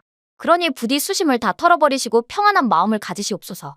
딸의 갸륵한 마음에 좌수가 눈물이 그렁그렁하여 말하였답니다. 우리 딸이 이제 이 아비보다 낫구나. 언제 일이 다 컸노 우리 어여쁜 딸. 아비가 지켜주지 못해 미안하구나. 그리고 고맙구나. 그날 이후 수심에 쌓여 탄식하는 집안 사람들과 달리 그녀만이 고요히 동요함 없는 얼굴로 태연히 웃으며 말하는데 그 모습이 평소와 다를 것이 전혀 없었죠. 그렇게 날이 가고 얼마 뒤 순시를 하던 한명회가 드디어 선천에 당도하였는데 어김없이 선천좌수를 불러 명하는 것이 아니겠습니까? 일전에 말한 대로 준비는 다 되었느냐? 내일 데리러 갈 것이니 딸을 단장시키고 기다리도록 하거라. 네. 만반의 준비를 하도록 하겠나이다. 그렇게 좌수는 집에 돌아와 분주히 혼례 준비를 하고 있었죠. 그런데 이를 지켜보던 그의 딸이 부친에게 간곡한 청을 하나 하지 뭐겠습니까? 아버님, 지금 비록 제가 첩으로 시집을 간다고는 하나 혼례식만큼은 정실과 다름없는 예법으로 치르고 싶사옵니다. 꼭 그렇게 해주시어요. 그래, 알겠느니라. 정실도 부러워할 만큼 예를 갖출 것이니 걱정 말거라. 좌수는 딸의 말대로 어느 하나 빠지는 것 없이 준비하느라 밤을 새도 모자랄 지경이었답니다. 그렇게 날이 새고 다음 날이 되자 약속한 대로 한명회가 좌수의 집으로 행차를 하였죠. 평복 차림에 갓을 쓴 한명회가 좌수의 집에 들어서니 그를 맞이하는 좌수와 가문 사람들이 머리를 조아리며 깍듯이 그를 반겨주었답니다. 그 중에서도 유독 한명회의 눈에 띄는 한 여인이 있었는데 바로 오늘 혼례를 치를 좌수의 딸이었죠. 어허, 절세가인이로다. 소문이 실물을 따라가지 못하였구나. 더하면 더했지 못할 것이 없지 않는가 말일세. 한명회는 속으로 감탄을 금치 못하며 그녀 앞으로 성큼 다가갔답니다. 그녀 역시 앞으로 나와 반절로 그를 맞이하였는데 뭔가 좀 이상한 것이 아니겠습니까? 응당 혼례를 치를 때면 진주부채로 신부의 얼굴을 가리는 것이 예법이지 않겠습니까? 하지만 좌수의 딸은 얼굴을 가리는 대신 양날이 시퍼런 칼을 손에 꼭 움켜쥐고 있는 것이 아니겠습니까? 이에 깜짝 놀란 한명회가 여인에게 그 까닭을 물었답니다. 이보시오. 그대는 어찌하여 진주부채 대신 칼을 손에 꼭 쥐고 있는 것이오? 한명회의 물음에 그녀가 조심스럽게 대답하였답니다. 소녀가 비록 시골의 가난한 가문의 미천한 계집이오나 명색이 사대부 양반이옵니다. 대관절 양반의 소생이 첩으로 들어가는 법도가 어디 있겠나이까. 나라님도 무서워하는 감사께서 그런 저를 첩으로 들이시겠다 하시니 금영을 거역하였다간 멸문지화를 당할 것이 뻔한데 이러지도 저러지도 못하는 제 마음은 오죽이나 원통하겠습니까? 그렇지. 사대부의 딸이 첩이라니 원통하지. 어서 계속 말씀해 보시오. 영감께서 만약 예법에 따라 저를 정실로 맞이하시겠다면 마땅히 죽는 날까지 섬길 것이옵니다. 하지만 저를 첩으로 삼으실 생각이시라면 이 자리에서 자결하려고 하옵니다. 칼을 들고 있는 까닭이 이해되셨나이까? 지금부터 소녀의 생사는 영감의 한마디에 달려있사오니 결정을 내려주옵소서. 그녀의 말에 가문 사람 모두가 놀라 일순간 한명회를 쳐다보았는데 어쩐지 한명회의 낯빛에 묘한 미소가 스며있지 뭐겠습니까? 잠시 후 한명회가 환하게 웃으며 말하였답니다. 내 뜻이 그와 같다면 내 마땅히 정실로 맞이할 것이야. 그렇게 해야지. 감사의 뜻밖의 말에 일순간 모두가 놀라 웅성거리기 시작했는데 그도 그럴 것이 한명회는 평소의 예법을 따르지 않고 자기 마음대로 불법을 행하던 사람이었으니 모두가 놀랄 수밖에 없었죠. 하지만 미인 앞에 장사가 어디 있겠습니까? 한명회 또한 남자인 것을 이미 그녀의 자태와 용모를 보고 첫눈에 반하였던 터라 그녀의 당돌한 청을 수락한 것이었답니다. 여인은 내친김에 감사에게 몇 가지 청을 더 하였답니다. 이왕 제 청을 들어주시기로 하셨으니 몇 가지 청을 더 들어주시어요, 나리. 말해보시오. 내 다 들어드리리다. 그대의 청이라면. 나리, 다시 밖으로 나가셔서 청혼하는 글과 납체 전환 등의 절차를 갖추시고 사무관대를 하신 뒤 혼례를 행하시면 어떠하실는지요? 그렇지. 혼례를 하려거든 제대로 해야지. 내 그리하리다. 감사는 그 즉시 그녀의 말에 따라 예법에 맞게 모든 절차를 갖추어 혼례를 행한 뒤 그녀를 맞이하였답니다. 그렇게 혼례를 치른 뒤 감사는 그녀를 집으로 데려갔는데 기존의 본처와 첩들은 아예 거들떠보지도 않은 채 밤낮으로 그녀하고만 함께 있을 정도로 그녀를 끔찍하게 아끼고 사랑해 주었답니다. 더욱이 그 자질과 성품이 어질고 맑아 지아비의 행실이 옳지 못하고 바르지 않으면 남편을 타일러 정도를 걷게 하였는데 사람들은 그녀 때문에 한명회가 어질고 현명한 사람이 되었다 칭찬하니 그녀를 더욱 애지중지할 수밖에 없었답니다. 하지만 먼저 있던 본처는 그녀를 정실로 인정하지 않고 첩과 같이 대하며 타박하고 못살게 구는 것이 하루 이틀이 아니었죠. 게다가 일가 친척들도 그녀가 정실이 되는 것을 허락하지 않았으니 날이 갈수록 그 원통함이 마음속에 쌓여만 갔답니다. 한편 세조는 평복 차림으로 한명회의 집에 자주 들르곤 하였는데 한명회는 항상 술자리에 애지중지하는 그녀를 동석시켜 세조에게 인사 올리게 하였죠. 그럴 때면 세조는 깍듯이 그녀를 형수라 칭하며 예를 갖추었다고 합니다. 그러던 어느 늦은 밤 자맹을 돌던 세조가 한명회를 찾아왔을 때였습니다. 여느 때와 다름없이 서로 환담하며 술자리가 무르익어 가고 있을 때였는데 느닷없이 술을 올리던 여인이 뜰로 내려가더니 덥석 땅바닥에 엎드리는 것이 아니겠습니까? 이에 의아해진 세조가 어쩔 줄 몰라 하며 물었답니다. 형수 왜 이러시오? 어서 일어나시오. 어서. 부인 뭐 하시는 게요? 어느 안전이라고 이리 경거망동 하시는 겁니까? 당장 일어나시오. 세조의 말에도 꿈쩍 안고 엎드려 있던 여인이 잠시 후 자신이 시집을 오게 된 사정을 자세히 아뢰고선 눈물로 하소연하기 시작하였답니다. 소녀 비록 먼 시골의 가난한 집안 출신이긴 하나 명색이 양반 가문의 자제이옵니다. 이에 지아비와 약조한 대로 정실의 법도를 갖춰 혼례를 하였사온데 다만 나라에 처가 있는데 다시 처를 맞는 법이 없사온지라 사람마다 저를 첩이라 부르고 하되하니 이 어찌 원통하지 않겠사옵니까? 엎드려 비옵건대 마마께 없어 굽어 살피사 이를 바로잡아 주시옵소서. 그녀가 거듭 절을 하며 간절히 아뢰자 세조가 그녀의 말을 듣고 웃으며 말하였답니다. 형수님 알겠으니 어서 일어나시오. 계속 땅에 그리 엎드려 계시면 내가 무안하지 않겠소. 어찌 명색이 임금의 형수를 첩으로 살게 하겠소. 내 꼭 처결해 드릴 것이니 그만 일어나시오. 세조가 그렇게 약속하자 여인이 눈물을 펑펑 쏟으며 말하였답니다. 성은이 망극하옵니다. 대대손손 상간마마의 그 은혜 백골란망이 되도록 갚겠나이다. 성은이 망극하옵니다. 얼마 후 세조는 손수 어필로 교지를 작성하였는데 교지의 내용은 이러했답니다. 선천자수의 딸 아무개는 평안감사 한명회의 정실이 됨을 허락하노라. 또한 그 자손들 모두 차별 없이 높은 벼슬을 할 수 있도록 허락하며 이를 어기는 자들은 국법으로 엄히 다스리도록 하라. 그렇게 쓴 뒤 서명을 하고 옥새를 찍어 내려주었는데 이 소식을 들은 사대부들이 잠시 술렁이기는 하였으나 임금의 지엄한 명인지라 그 어느 누구도 토를 달지 못했다고 합니다. 이로부터 드디어 그녀는 정실 부인이 되었는데 더 이상 집안 그 어느 누구도 감히 그녀를 함부로 대하지 않았다고 합니다. 또한 그녀에게서 태어난 자손들도 훗날 과거에 급제하여 곧바로 벼슬을 하고 승진하는데 그 어떠한 어려움도 없었으니 조정의 요직에 두루 등용되어 그 능력을 인정받고 잘 살았다고 합니다. 고금소총 야담전설 몰아보기 재미있게 보셨나요? 오늘 이야기는 여기까지입니다. 다음 시간에 더 재미있는 이야기로 찾아오겠습니다. 구독과 좋아요, 알림 설정 부탁드립니다. 더 재미있는 이야기를 원하신다면 다음 동영상과 추천 동영상 꼭 시청 바랍니다. 감사합니다.